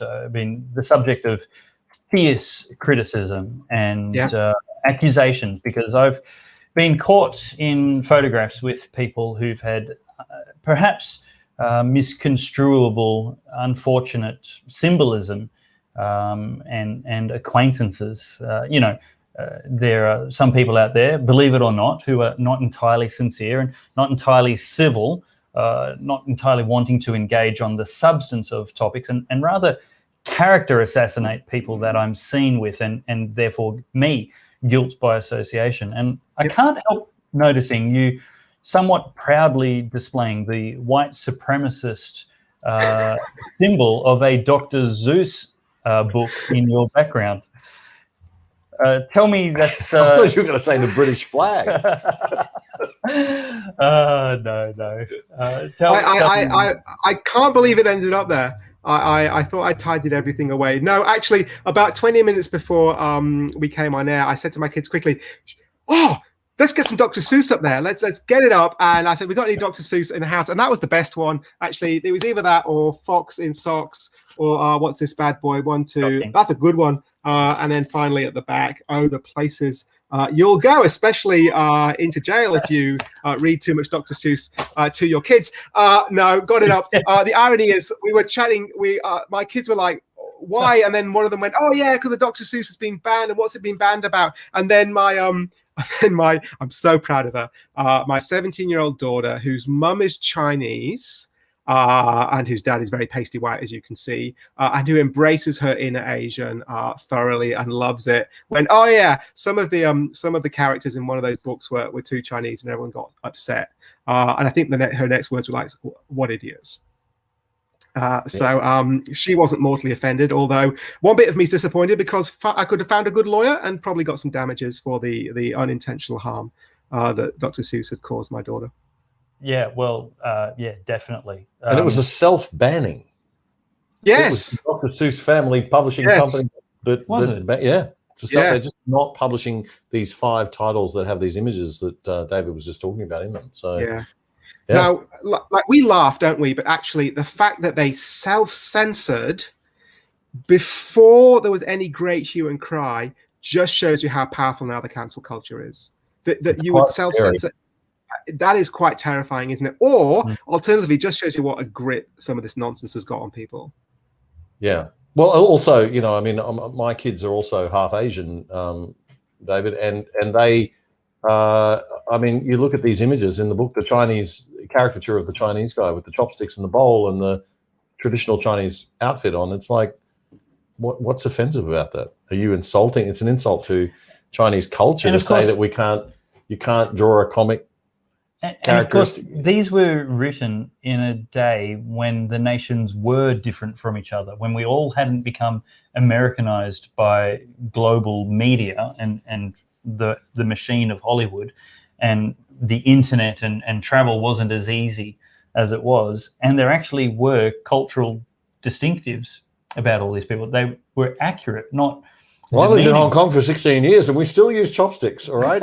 They have chopsticks. Nobody's using knives and forks. So, but I use chopsticks now. It is ridiculous. We were actually watching... Sorry. We watched a bit of telly together as our family a while ago, and in the show, someone made a stupid joke about, "Oh, there's my friend Hoofling Poo," and the guy on the show just goes, "Oh, you don't even know him," and yeah, but it's a joke. And do you know who laughed loudest in our house? My wife. Yeah, of course. Yeah. So just let's all just grow up a little bit, shall we?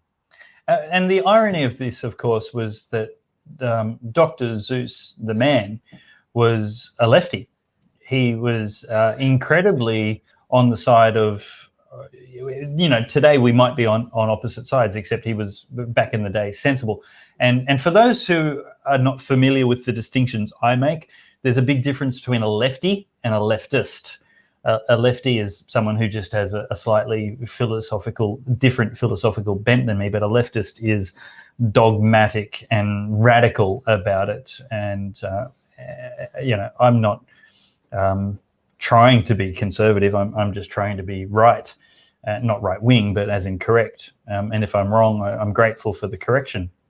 But he was very much anti-racism. He very much had a narrative that people should be accepted, appreciated, and valued for who they are, that there was an inherent dignity and equality to all of us, despite our differences. That differences are essentially surface deep.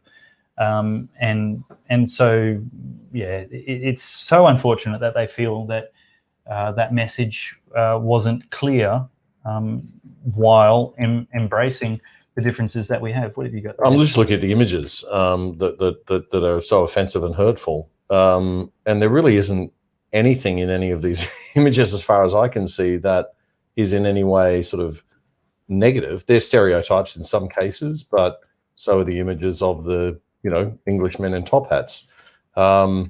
And stereotypes are... Yes, I'm personally affronted by that. Yeah, that top hat thing. It's because you're all bald. Well, Yeah. look, Well, I was dismayed because the top hat was with the wrong suit. There you go. The assumption that we British don't know how to dress was appalling. Yeah.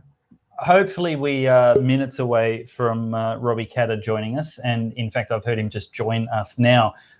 He's been at a function all night and been held up, as politicians are wont to do. Very important places to go and people to see. Robbie, we're going to throw you in the mix really, really soon. So I can see you're just not quite settled yet, so we'll give you an extra 30 seconds. But let me share what we're going to be talking about. And that is a recent post from Katter's Australian Party just a couple of days ago. And the text accompanying this picture says, KAP, which is short for Katter's Australian Party, will continue to stand up for taxi drivers. It is shocking that rideshare operators have been allowed to come in unregulated. Once upon a time, hardworking Australians saved up and invested in a taxi license to provide for their family. Many people invested their life savings. Governments allowing rideshare operators like Uber to enter the market unregulated have had a devastating impact on the taxi industry, and it's a completely uneven playing field. As well as protecting people's livelihoods, it is also about keeping people safe and protecting the industry as a profession. Taxi drivers have a history of taking pride in their work and knowing the many roads and streets of the area they service. When you invest in a license, you've got skin in the game, so it's your interest to provide a top-notch service. Meanwhile, Uber brags on its website that you can sign up now and start driving in as little as 2 days. Please think twice next time you need a ride somewhere, and a few hashtags there. Welcome, Robbie Katter. Great to have you with us tonight. Thank you very much, Dave. Apologies for the tardiness. Yeah, just out here in Julia Creek tonight with all the mayors and councillors, yeah, look, that's been a very big issue for us, the taxis, and I was just talking to one of the drivers last night, all for reform and competition and breathing, healthier markets through competition. That's a reasonable virtue to have as a politician. But there's a few key points I'd like to make on the taxi industry. When Uber addressed the parliamentary committee to my bill, which was about levelling the playing field, so making them provide things like third-party insurance, mandating the security camera in the car, and having a limitation on the price surging. When they appeared before the committee, one of the questions put to them was, well, you acknowledge that you're currently breaking the law by your operations, which they acknowledged and said, we do. We are breaking the law, but you just need to catch up, because people want us. At which point I felt, well, I may as well throw my parliamentary license, my ticket to operate as a politician in the bin, because I thought we go down there to legislate and part of that's keeping regulations to keep people safe, or for whether they're good or bad, we debate them out and make laws for people to abide by. But if you're a big enough corporation that feels you've got more money, deeper pockets than the government for the courts, and you've got public opinion on your side, particularly on the young people, then you're above the law, and you can, and that's exactly what they said. I have an issue with that. And I'd also add, the first time I ever heard of Uber was at the QHA conference, and they had it in a regional area one year, and one of their agenda items, curiously, was about Uber, and I didn't even know what Uber was at the time. And to which some of the hotel operators at that said, well, why the hell are we talking about a rideshare app at a hotels, pubs association industry group? And they said, well, what's to stop them having Uber pubs selling booze in an unregulated environment? It'd be a lot cheaper out of the back of their house or from their garage, and kiss goodbye to all the equity people having pubs. And the last point I'd like to make is, as soon as Uber was legalized, there was a union put together by Uber drivers saying they're not getting paid enough. There's now complaints about surge pricing. There's been continued complaints about security. in which case the government will inevitably end up regulating Uber, in which case you'll inevitably end up with a taxi industry just 10 years down the track. But all you've done is recapitalise the industry to an overseas company that pays no tax in Australia, and it kissed goodbye about 90 million in taxes. So someone better tell me where we're going to get those extra taxes from, $90 million the government no longer receives from the Australian-owned businesses, and someone's better tell me why we're going to, let someone else that's inevitably going to encounter the same regulations that they're celebrating that they bypassed in the first place. Yeah. So none of it to me made sense. I've got 33 licenses in my electorate. So politically, it's a dud for me to represent. Really, it doesn't win me votes. It's not politically popular, but it's a principal issue, and I think it's disgusting that the government just rolled over. They should have, at the very least, made an entry fee for Uber. If they want to participate in a market, you're welcome to come in, but you need to have some regulatory standards. And one of those is that taxis provide about 20 or 25% of their fleet for disabled.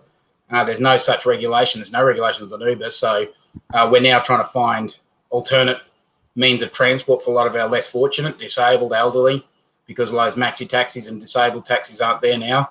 So thanks very much, Uber, for that. And it's created all these issues, and it's just, to me, it's just weak government and maybe lack of intelligence in government. I don't know, but that's why I took such a strong stance against it, Dave. Okay. I'm definitely a free market kind of person who would be naturally disposed to being anti-regulation, and I know Damian would be as well. We'll come back to those arguments, though. What I'm, I guess, wanting to get your brief comments on first, and then we might see what David Ould has to say, because I have no idea where he falls on this issue at all. I know that this is a government failure, and the first point you made was about enforcement. Now, when Uber came in, it was the Campbell-Newman government, and Scott Emerson was the Transport Minister in Queensland. He sent Uber a cease and desist letter as the Minister of Transport, which Uber promptly ignored, and that was the end of it. There was no follow-up at all. So what would you do to be tough instead of weak on non-compliance with the law as it is, if you had the opportunity to make and enforce the rules? Well, like I said, Dave, I think competition is great, and we can't just and certainly their standards had to be lifted in the taxi industry, and you need to introduce competition to do that. But you don't throw the baby out with the bathwater either. That doesn't mean you completely deregulate straight away or go from 0 to 100 in a matter of 12 months. And what I would have done is said, you're welcome to come to this market. We admire the technology you bring and the advantages you can bring to that market, and perhaps you can lift the standard of ride share or that the industry. But if you want to come in, there's going to have to be a service fee, because there's a cost, and anyone else entering a market anywhere else in the world has an entry cost, and you've just bypassed that entry cost by bypassing the regulations. The only reason that there's a market established around those taxi licenses is because the government said to them, we'll preserve a place for you so that you can operate under these regulations and provide a protection from surge pricing, or there's regulated pricing, and you'll be required to operate a 24-hour service no matter what as part of your license.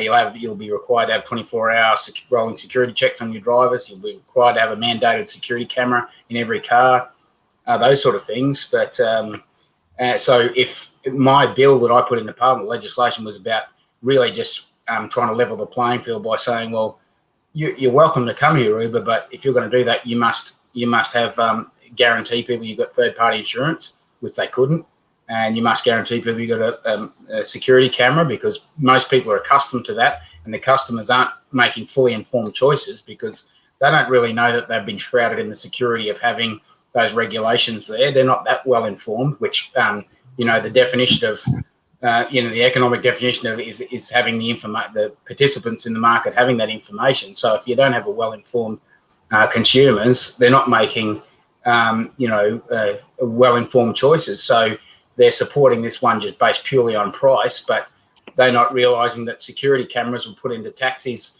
following a big push when there was a mass murder in Perth so many years ago. So they regulated from there that they'd have cameras in taxis to protect from, and who knows how many people that saved over the years, we don't know.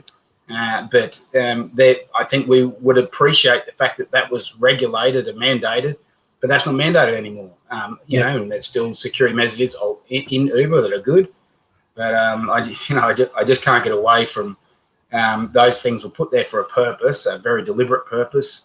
And sure, there's been inefficiencies built around that marketplace in taxis, but the solution should have been that putting an entry price on Uber to come into the market.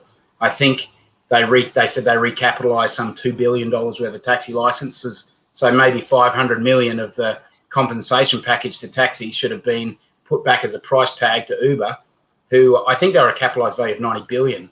So, I don't think it was unfair asking them to save $500 million to give to the government, to give the taxpayers, to let them exit the industry with some dignity.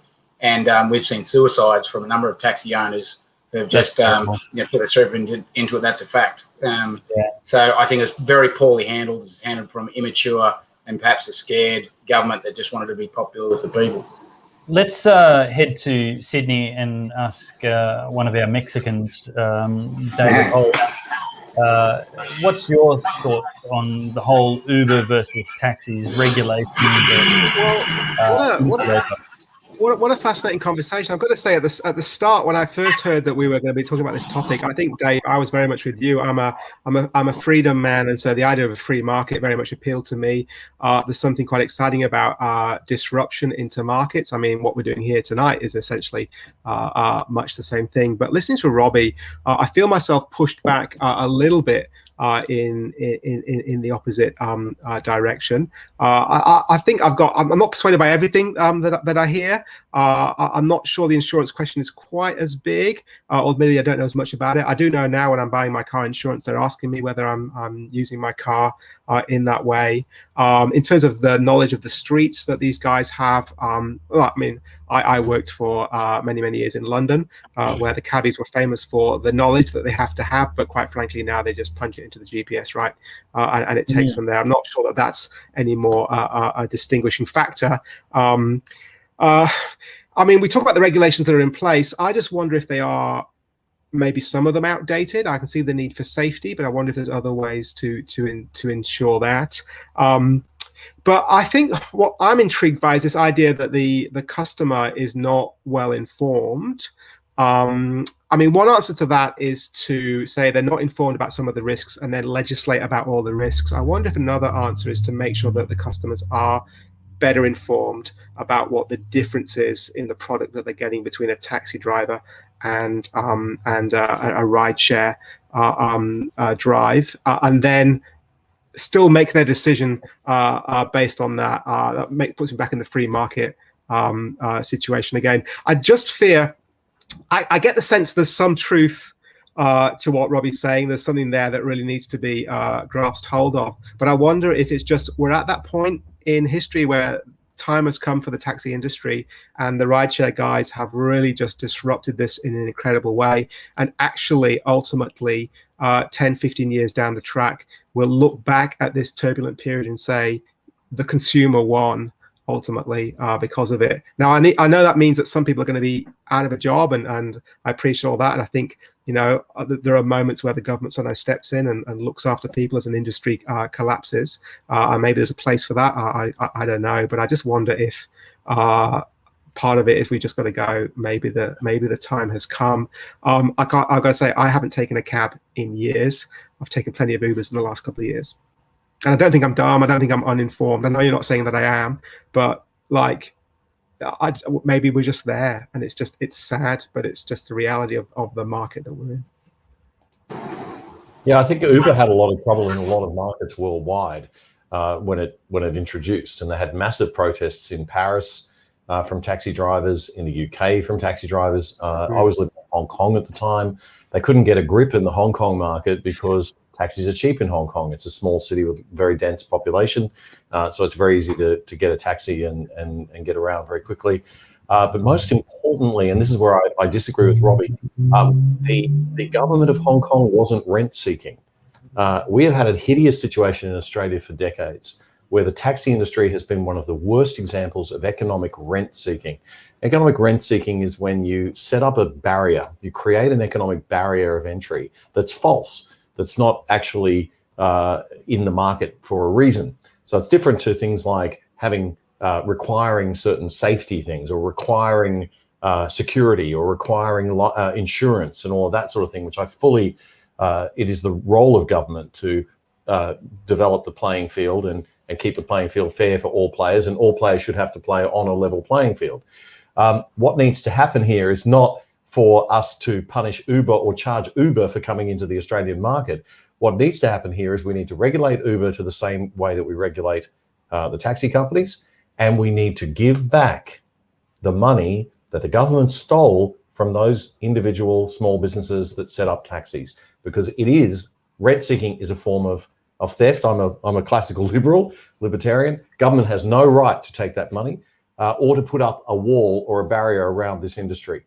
They've used it for decades. And I used to come home to Australia, go out for a night, have a couple of drinks, want to get home safely, get into a taxi, and to go from the centre of Brisbane to Holland Park, which is like going to Ivanhoe in Melbourne or going to Neutral Bay in Sydney, and having to pay $45 to get home. Well, you know you've got a problem. And the taxi drivers would say, it's not us, it's the bloody government and the licensing and all this equipment we're required to have. We need as minimal regulation as possible. We need no government license fees, and we need to give back to every existing taxi license holder today. Give them back their $500,000, or at least some portion of it, based on how many years they've had to compete with Uber. That's the step in the right direction. It's not to punish Uber, because then you're punishing the client and you're running an industry for the industry instead of for the client.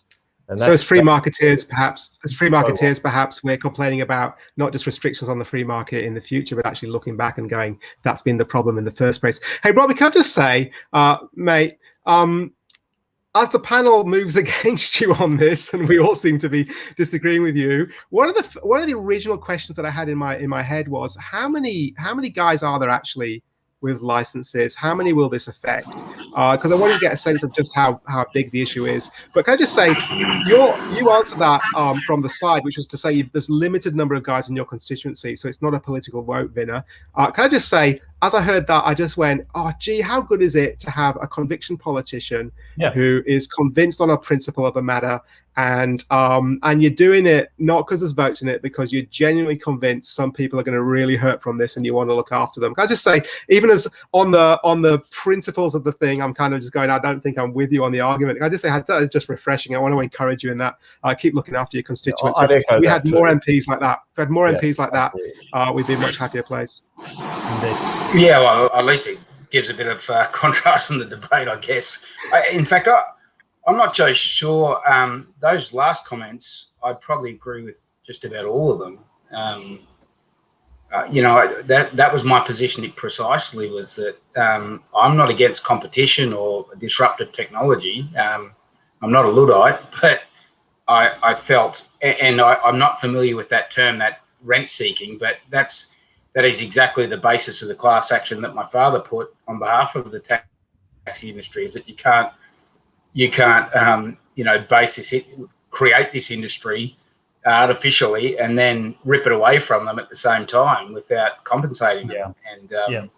And that was the exact base of my legislation, was saying, happy to have you here, guys, but you've got to pay your way, and there needs to be at least a set of standards, because I don't think the public are fully informed on the safety and security that's shrouded around some of those things. And that's not to disrespect some of the, there's some embedded security, I guess, with driver identification and map tracing and that sort of thing that on the Uber. I respect that, but there is definitely a deficit of safety standards that you would have to, a mandatory camera in the front. That's a pretty is a well-definable safety standard. And in fact, if you revisit the debates with Scott Emerson, they agreed with this in the debates.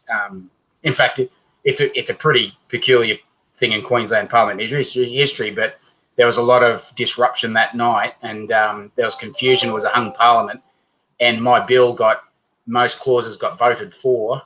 Then they brought it back under a ruse the next day and colluded together two major parties as they realised they'd been not really hoodwinked, but they'd made a mistake, and they were still debating the next day in favour of clauses that they voted against, which was just still, I can't get my head around that you can speak for a clause and vote against it in Queensland Parliament. No, it makes a big deal out of it, but because they agreed, they said, look, we should have third-party insurance in a taxi. Of course you should. People should be able to hop in the car and know that they're insured. But a lot of people don't realise that they weren't, and it was not proven that they definitely weren't, but they couldn't guarantee it. So you should just have that security.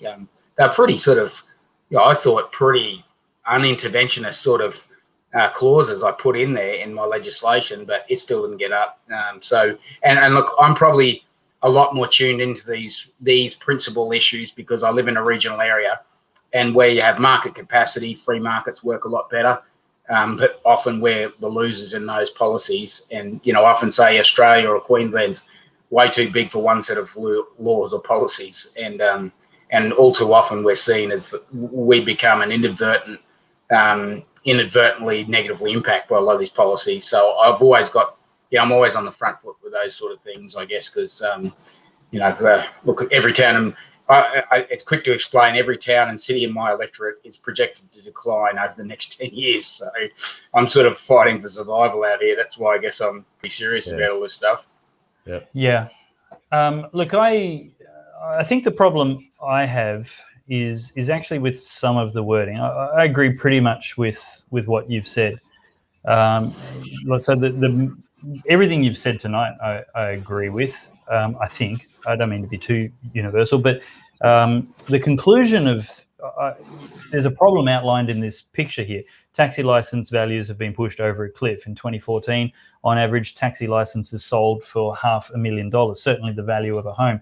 Now, for everybody's context, so you know, I actually worked in the taxi industry as a driver. Got a great friend who owned lots of taxi licenses, and he let me drive one of his taxis on Friday night, Saturday night, Sunday night in the city, just to make some extra cash flow during the early days of business many years ago.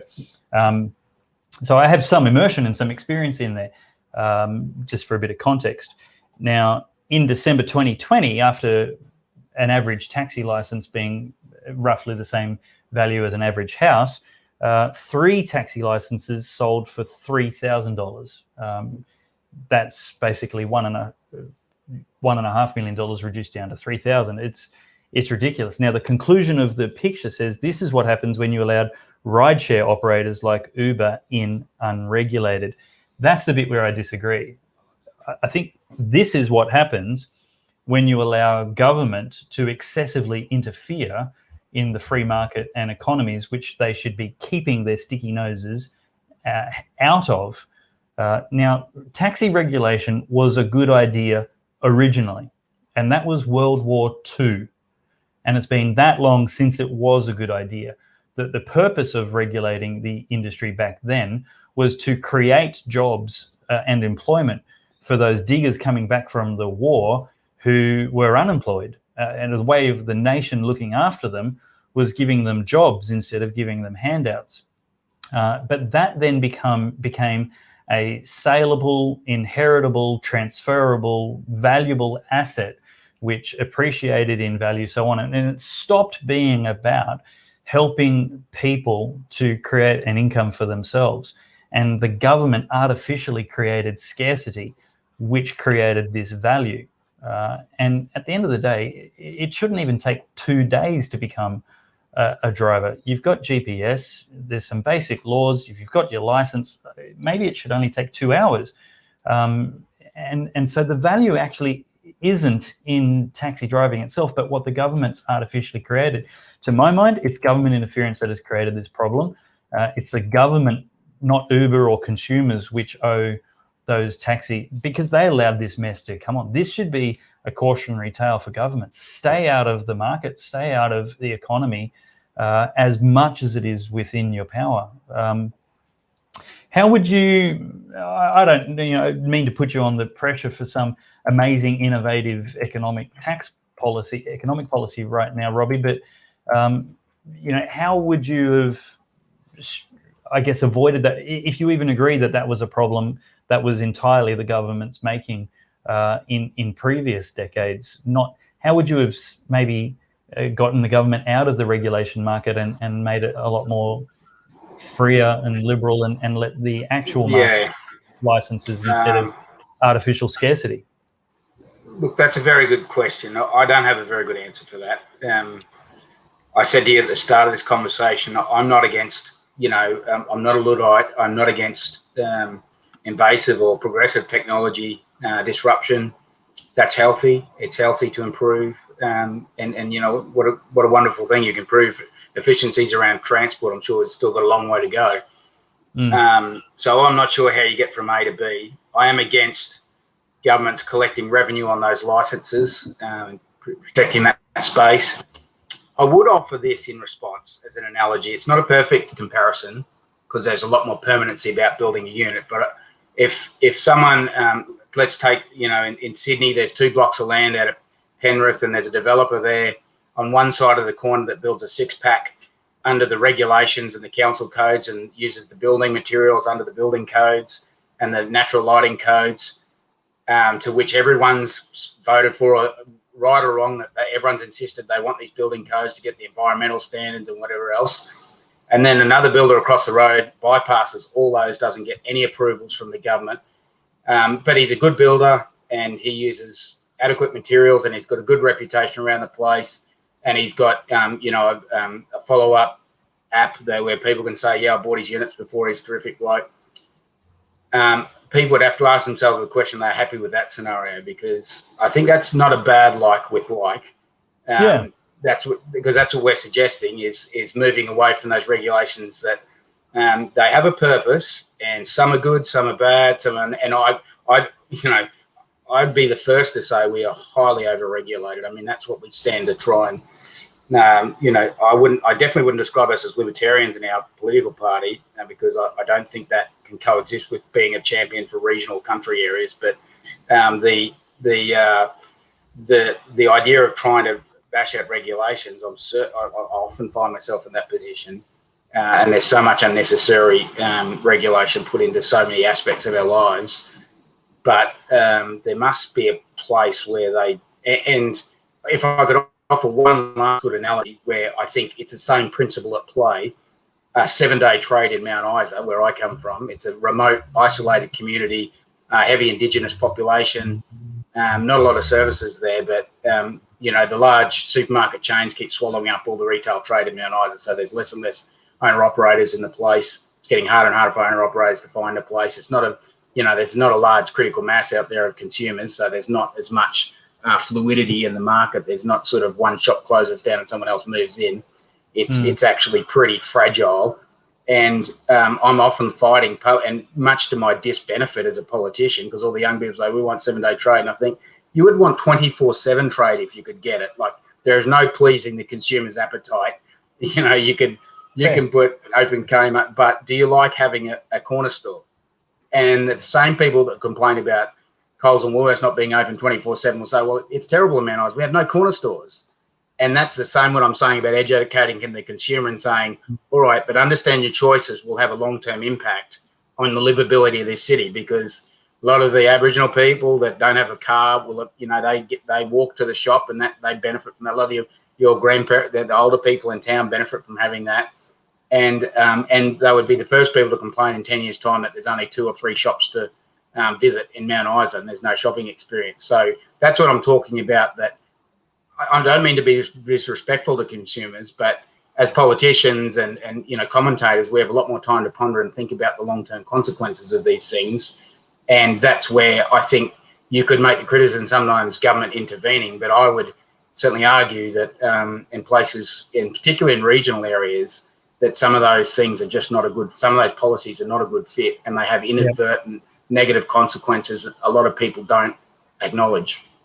I appreciate your perspective on that, and I want to explore that a little bit more. I'll flick to David. Sorry, if I could add, Dave, 7-day trade's a great idea in Brisbane or a tourism centre. I'm not altogether against it. It doesn't. You've got to think about horses for courses. Yep. We'll finish with you, Damian, because I think you might be best to talk about that, but I'm interested in what David says as well. Robbie, let me just say, I think you hit the nail on the head, and we'll have furious agreement between us all that the thing that has to be achieved, I hesitate to use the words at any cost, but it's very precious and something that must be achieved in this debate, whether we increase regulation or decrease regulation. I think the outcome that we should have is a level playing field and even opportunity for taxi drivers and Uber drivers to have the same costs, the same burdens, or the same freedom and the same opportunity. And that has been a failure of government to not make it a level playing field. So 100% agree with you there. And I really appreciate your perspective on it's not exactly the same in some of these regional remote areas as it is in a big market. David, what are your thoughts on Robbie's arguments there? Oh, look, I'm just struck by how what I thought was a simple issue actually has complexities to it that I hadn't realised. It's easy in a big metropolis like Sydney to go, what's the problem here? And yet, actually, again, just being reminded there are areas which don't have the advantages that we have here, don't have the full competition that actually is so good for consumers when it drives the price down. But I'm stuck back at the point we were before, where the issue we've got is just a disparity, isn't it, between what's being asked of different segments of the industry. The taxi drivers, the burden on them in regulation is really high, and the Uber drivers is very, very low. I think a lot of what we're hearing is, increase the regulation, sort this out. But actually, we're actually talking about doing that. The problem in the first place was that the regulation was so extensive, the costs were so extensive, and there's no simple unwinding of that now. It's not easy, which again I think was the point that you were making, Dave, is don't get so stuck in it in the first place. There are no easy answers to this, but I just want to say good on Robbie for at least trying to find some. Yeah. Mark Bishop says we need a lot more Robbies in politics, and I think a lot of people can see what he's saying there. It's the hat, Robbie. Oh, sorry, we muted it's you. It's not a happy place. Damian, your thoughts on? Well, I think Robbie's right. I mean, he's identified the local problems that you get, social problems that you get from these sorts of blanket policies. I know a little bit about the Uber history, the fact that they went in with a deliberate disruptive policy. They knew that they were going to blow up the taxi industry in different cities around the world. They knew that they were breaking all sorts of regulations and laws, and their strategy was a deliberate disruption strategy where they went in early, got entrenched, got everybody using Uber as a ride-sharing app, and then once they got their bait, they knew government would be too slow to respond, as government typically is. And then government comes in and tries to regulate, and they already had a massive campaign. I don't know if you remember, Robbie, at that time, I think it was that the Uber guys sent out every single person who got Uber got an email sent to them that they could just press with one button, send it to the transport minister. Wow. To complain. And they did this in so many markets, different markets around the world. It was unbelievable. Yeah. So they knew what they were doing everywhere, and they've been regulated to different levels and banned in some places. I think Germany's banned them. I'm not sure about Paris, but San Francisco's got high regulation on them now. So I think it is a question of simply, I mean, my view as a classical liberal is just, the solution to the problem is not to charge Uber $500,000. It's to give the $500,000 back to the taxi guys, get everybody on that level playing field, and regulate around the things that you've got to regulate on. Yeah, you've got to have a certain number of the fleet that are ready to look after disabled people. at any time. And if Uber has to put those on themselves and pay for it themselves because they can't get drivers to do that, then that's something they should probably do. But it was always the government that subsidised taxi drivers. Taxi drivers never did that out of the goodness of their heart. They were paid for it by the government. Oh, were they? Okay, I wasn't aware of that. Yeah, it wasn't a donation. Well, in any case, if you want to have that, then that's got to be, again, you've got to have these. And this is the role of government, in my opinion, to create that level playing field, to play a good balancing effect, but to do it with as minimal touch regulation as you possibly can, not the lazy blanket regulation that we tend to see too much of in Australia. And we need more, we need more smart conservative politicians. I knew your dad, Robbie, when I was a young reporter. And I was very fond of him, and I think it's necessary. I'd love to get. I don't know if we're allowed to tread into different areas. Yeah, definitely. I think we're getting close to the point where we need. Yeah, to I suppose we've been up. a little bit long, but I just wanted to ask Robbie. Look, for some of us, we're particularly on the conservative side of politics. We're very concerned about the state of the Liberal National Party, given Peter Gleeson's expose, which I read from cover to cover and was mortified by. I've just come back from 20 years living abroad, horrified by what I'm seeing in terms of the political landscape in Australia. Just as a conservative politician with an independent party, Robbie, how do you feel about how conservative politics is heading in Australia in general? It's certainly dysfunctional in Queensland, and it's very clear to me what the problem is with the LNP, and it's that for whatever reason the National Party emasculated themselves. They don't take the stands they have, and they've lost that mandate or that right to be the default country vote in Queensland. And the N in the LNP used to be able to win regional seats back off Labor, but the L can't. No. And the merger has seen the L swallow the N. Therefore, they're not winning regional seats like they used to. And quite frankly, we're trying to take a lot of that vacuum up, and we see a lot of our values as very true conservative, and we feel we can win back a lot of that ground that they've lost. So either they need to split back up into separate parties, which I can't see how they can practically ever do, or just focus on those southeast city values, protect the reef and whatever else people seem to go for in southeast corner that I don't. And, they'll push for the Sydney Olympics. I won't. I'll fight against it. And people will rally behind me in the regions. And LNP will feel like they'll have to back it because that'll win them votes in Brisbane. But it'll mean they won't win those desperate seats they desperately need to outside of Brisbane to take government. So they've got a personality disorder where they're trying to be two things at once. Labor can handle that because they still get that default old Labor union vote in the regions, and they can't outcompete that. And that's why in 30 years they've won government twice under that brand. So it's not a thing in the organisation, it's a cultural problem they have, and they have to decide to either split or we intend on taking up that vacuum that's there in regional Queensland, which is a hard thing to do because Labor's they're pretty savvy. They've been operating pretty well, so they need to be a lot smarter, the LNP in Queensland. And to me, there may be some signs of being a bit more savvy and acknowledge. Once they acknowledge that, they can move forward, and I think they can start regaining ground. But they either need to be a Liberal Party based on winning votes in South East Queensland, pretty much like Labor are now, or they need to split up. And I don't see it practically they can split back up effectively. Yeah, it wasn't a practical marriage right from the start, perhaps. No, I think it's just a big mistake. Yeah.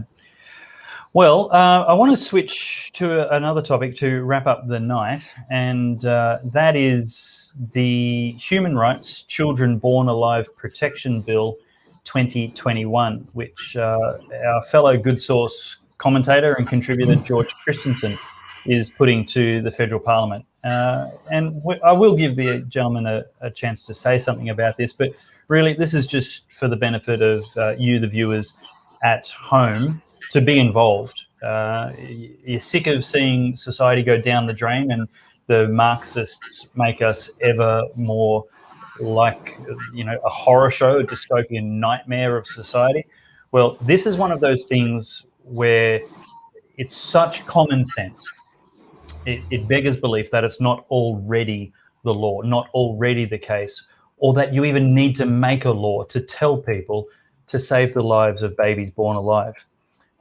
And about every 2 weeks in Queensland, and certainly many other states as well with a similar or greater population, there's a baby born alive in a late-term abortion, which is subsequently left to die, just abandoned, suffering. It's hideous and it's barbaric, and there is no law to protect these babies in most Australian states. It's the same in many, many states. But the good news is that we can stop this. Now, George Christensen has done his research and realised that the federal government has power in this area because of the External Powers Act, which means because Australia is signatory to human rights conventions, international conventions that we've signed up on, they can actually impose laws on the state to force us all to come into compliance with that. The conventions themselves don't enforce us, but it certainly is giving the government the power to do that. So there is a website where you can get more information on that, and that is georgechristensen.com.au/bornalive. Now, it's going to need us to have a vote on it in federal parliament. So the action that you need to do to put this is pressure on your local politicians. What you can do is you can write, ring or email your federal politician. And in Queensland in particular, you can also lobby your state politician so that the party gets behind this. But ring or write to your federal politician and ask them to urge the Prime Minister to let this bill go to a vote this term of government before the next election. And if you're a member of the Liberal Party or the National Party or the LNP in Queensland, as we were just talking about, a merged entity, go to your local branch meeting, SEC, FDC meeting, and we need to get motions up across the nation stating that the Human Rights Children Born Alive Protection Act Bill 2021 should actually be put to a vote. So in your branches, put a motion up that says, hey, we in the branch want this to go to a vote in the Australian Parliament this term. And once the motion is passed, you need to ask the chair of the meeting to send it to your party headquarters in the state and federally. Also send a note to the Prime Minister's office with a copy of that resolution. And then we need everybody watching to do this, whether you're a member of the party or not. Contact the Prime Minister's office today. Let him know you were one of the quiet Australians who voted for him. If you did, don't lie. And would like something in return now. You're speaking up and you want him personally to stand up and let this bill go to a vote. The Prime Minister's phone number for his office, you're not going to get Scott on the phone. His phone number is 02 6277 7700. That number again to ring the Prime Minister's office, 02 6277 7700. That's something that's quite important. David, have you got any thoughts on that before we say goodnight? Well, very briefly, it's a no-brainer, isn't it? Surely. A nation, a society is marked out by how it treats its most vulnerable when they're most at need. And this seems to me just to be a common sense thing that has got to happen. However, do you know what's really interesting? We had this debate in New South Wales a couple of years ago when we effectively decriminalised abortion. And this matter was one of the many matters raised in the debate, and an amendment to the bill was moved on this matter. And the flanneling, the avoidance of this issue, by those supporting that abortion bill was spectacular to see. And I think actually demonstrates just the paucity of the moral position that those who won't look after these children and advocate just leave them to die, the position that that they're in. So you're absolutely right. This is one of those moments where I think we just need to get up and speak. I was one of the many people at the 2 rallies in Sydney against the abortion bill a couple of years ago. Huge numbers, like far greater numbers opposed to the bill than came out in support of it in the rallies. But obviously some trading was done. Yeah, let's get on this one. This is so important. And Robbie, have you got any thoughts on this at all? For, against, tips on how to be effective from the sidelines? Oh, I'd just add that was very emotional. That introduction you gave, Dave. I find it difficult to debate in this space because I find it so hard to try and understand the alternate view on this. Yes. And all I'd add is that I find it really strange and such a contradiction that we spend so much time, certainly in the Queensland Parliament, about workplace health and safety laws and so much legislation. Perhaps 75% of legislation goes around. It's about keeping people safe and speed rules, so no one dies at the wheel. We can't have one person die. And as you said, just then, our most vulnerable, the babies that we're supposed to look after the most, we're leaving them die on tables. I can't get my head around it, mate. And I'm really, really grateful to be a part of this forum and some people that are willing to stand up against it, because it's an emotional topic, and I think last time we spoke, Dave, I mentioned the irrational sort of behaviour on the other side for it. The only time in Queensland Parliament, I've been there 10 years now, normally if you stand up and clap or something, you'd be thrown out of the room by the Speaker. Well, the Speaker of the House was virtually clapping and cheering with all of the Labor government as they passed this bill and were hugging each other. No one was brought to order. And I reflected on that moment. I still reflect on that moment and think even people that maybe felt that they benefited from an abortion wouldn't be celebrating that issue. It's not an issue to celebrate. So then why are these people celebrating? It's not about abortion itself. It's about that they're tearing down some of these institutions in society, or these moral positions that we've maintained. That's what they seem to be celebrating, because no one would celebrate that you're able to kill babies. That doesn't make sense. So I still reflect on that night, and it's left a very profound sort of image in my head that I'm still trying to make sense of. Yeah. Well said.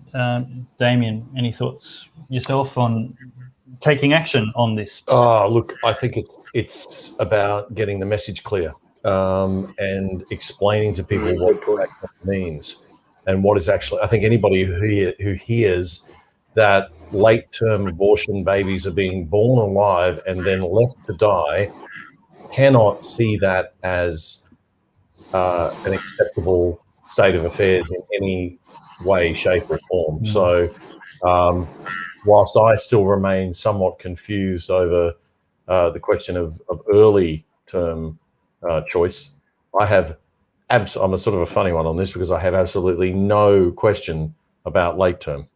Most people don't. But this is happening. How is this happening in our society? You're not Robinson Crusoe, because during debates in every state, if the survey is wanting the outcome of support for the bill, they will ask the question, do you support decriminalisation of women? Not a problem.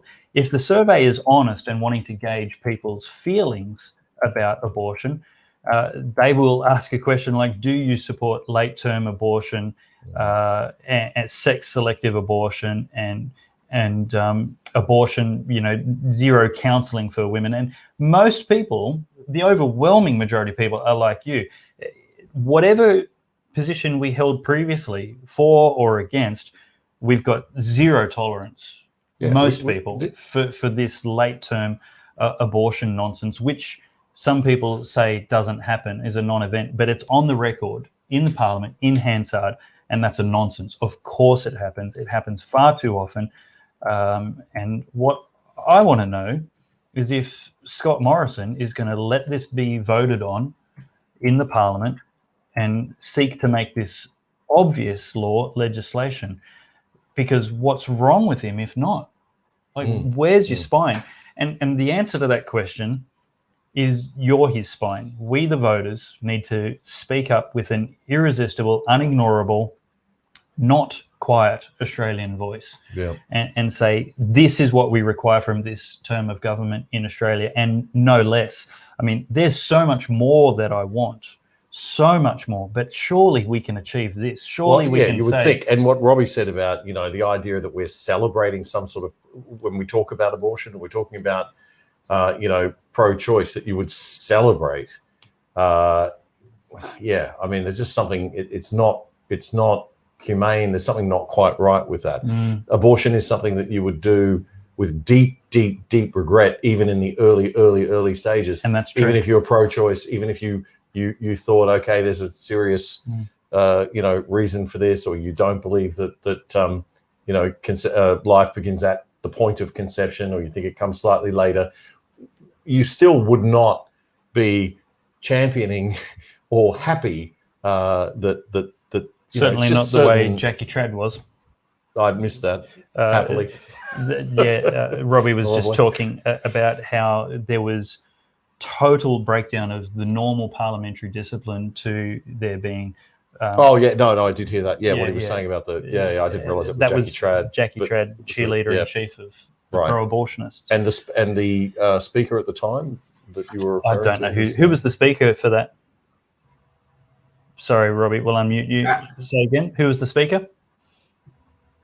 Curtis Pitt from Cairns. Yeah. Curtis Pitt. Okay. Yeah. Sorry, I just we unmuted you, remuted me. I was doubling up on Matt in production over there. Sorry, Matt. Very good. Look, gentlemen, let's wrap the show up. I'll just go around so I haven't left anything unsaid. If there's anything you want to get off your chest, here's your chance. Robbie, you go first. Yeah, I'm really glad you gave me the opportunity, because I was thinking I'd like to go back to the question on the LNP. I think it's a bit broader than just the LNP. I'm of the very strong view, and you mentioned before being libertarian. I think if you apply that to politics, modern politics, there's a lack of competition in the parliament. So if you're a country politician and you join one of the major parties, you're heavily restricted in how much you can really. There's a bit of window dressing and a bit of posturing in the media that we could cross, but who's really going to take on that? I think we've been dudded in Australian politics. We've morphed into these two major parties, and I can give you countless examples of where competition breeds better outcomes in the parliament. So if you believe in competition, I'm happy to debate issues and take policies into that parliament and debate them on the merits, and I'm sure, and I've proven I've got 3 private members bills through that Queensland Parliament, because you can commit, and I'm a country politician. I'm sorry, I'm not trying to brag, but I'm just saying, I respect the Greens' right to be in that Parliament. They should respect my right to be in there. I agree.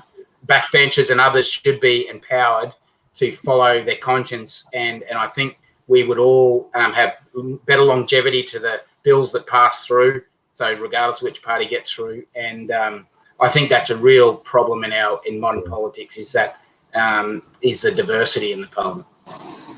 Yep. Damien, final words from you. Make sure we check out the other side tomorrow. The other side, Australia, with Damian Coory. Good source got you. No, I think I've said enough tonight. And, it's been a pleasure being here, and lovely to meet David and Robbie, and enjoyed the show immensely. I love having you on, David, and for all those watching tonight who've liked David Ould's contributions, he has promised me he will come on occasionally, which is generous. David, how would you like to finish up tonight? I'll just echo Damian's thoughts. It's been a thoroughly stimulating, engaging evening. Thank you, Dave, for the invitation. Let's make it maybe more than occasionally. I think I might want to be here again. I've really enjoyed the conversation, the ability at one point for us to disagree quite clearly on a substantive issue with one of your guests, and yet work hard to find common ground and listen to one another. Gosh, if that happened more often, that would be wonderful, wouldn't it? Indeed, indeed. Rightio. Well, that's it. Thank you for watching The Good Source. This is a show called Not Q&A, because the leftist mainstream media are so constantly in our ears. They're still there in this show. We know what they're going to say, but this is the solution to acoustic treatment for the echo chamber, aka the lying harlot media. What we need to empower this, we do not have the market capitalization of $90 billion or whatever it was that you were saying, Robbie, or that Uber has to disrupt the taxi industry. But with the simple democratization of the internet, we're trying to disrupt the lying harlot media. And we would love your help to be part of that. To fight fake news, just head to goodsource.news, click on support and become a monthly contributor. Make sure you click and subscribe on the emails there. I haven't sent a newsletter for a couple of weeks, sorry, Church and State Conference.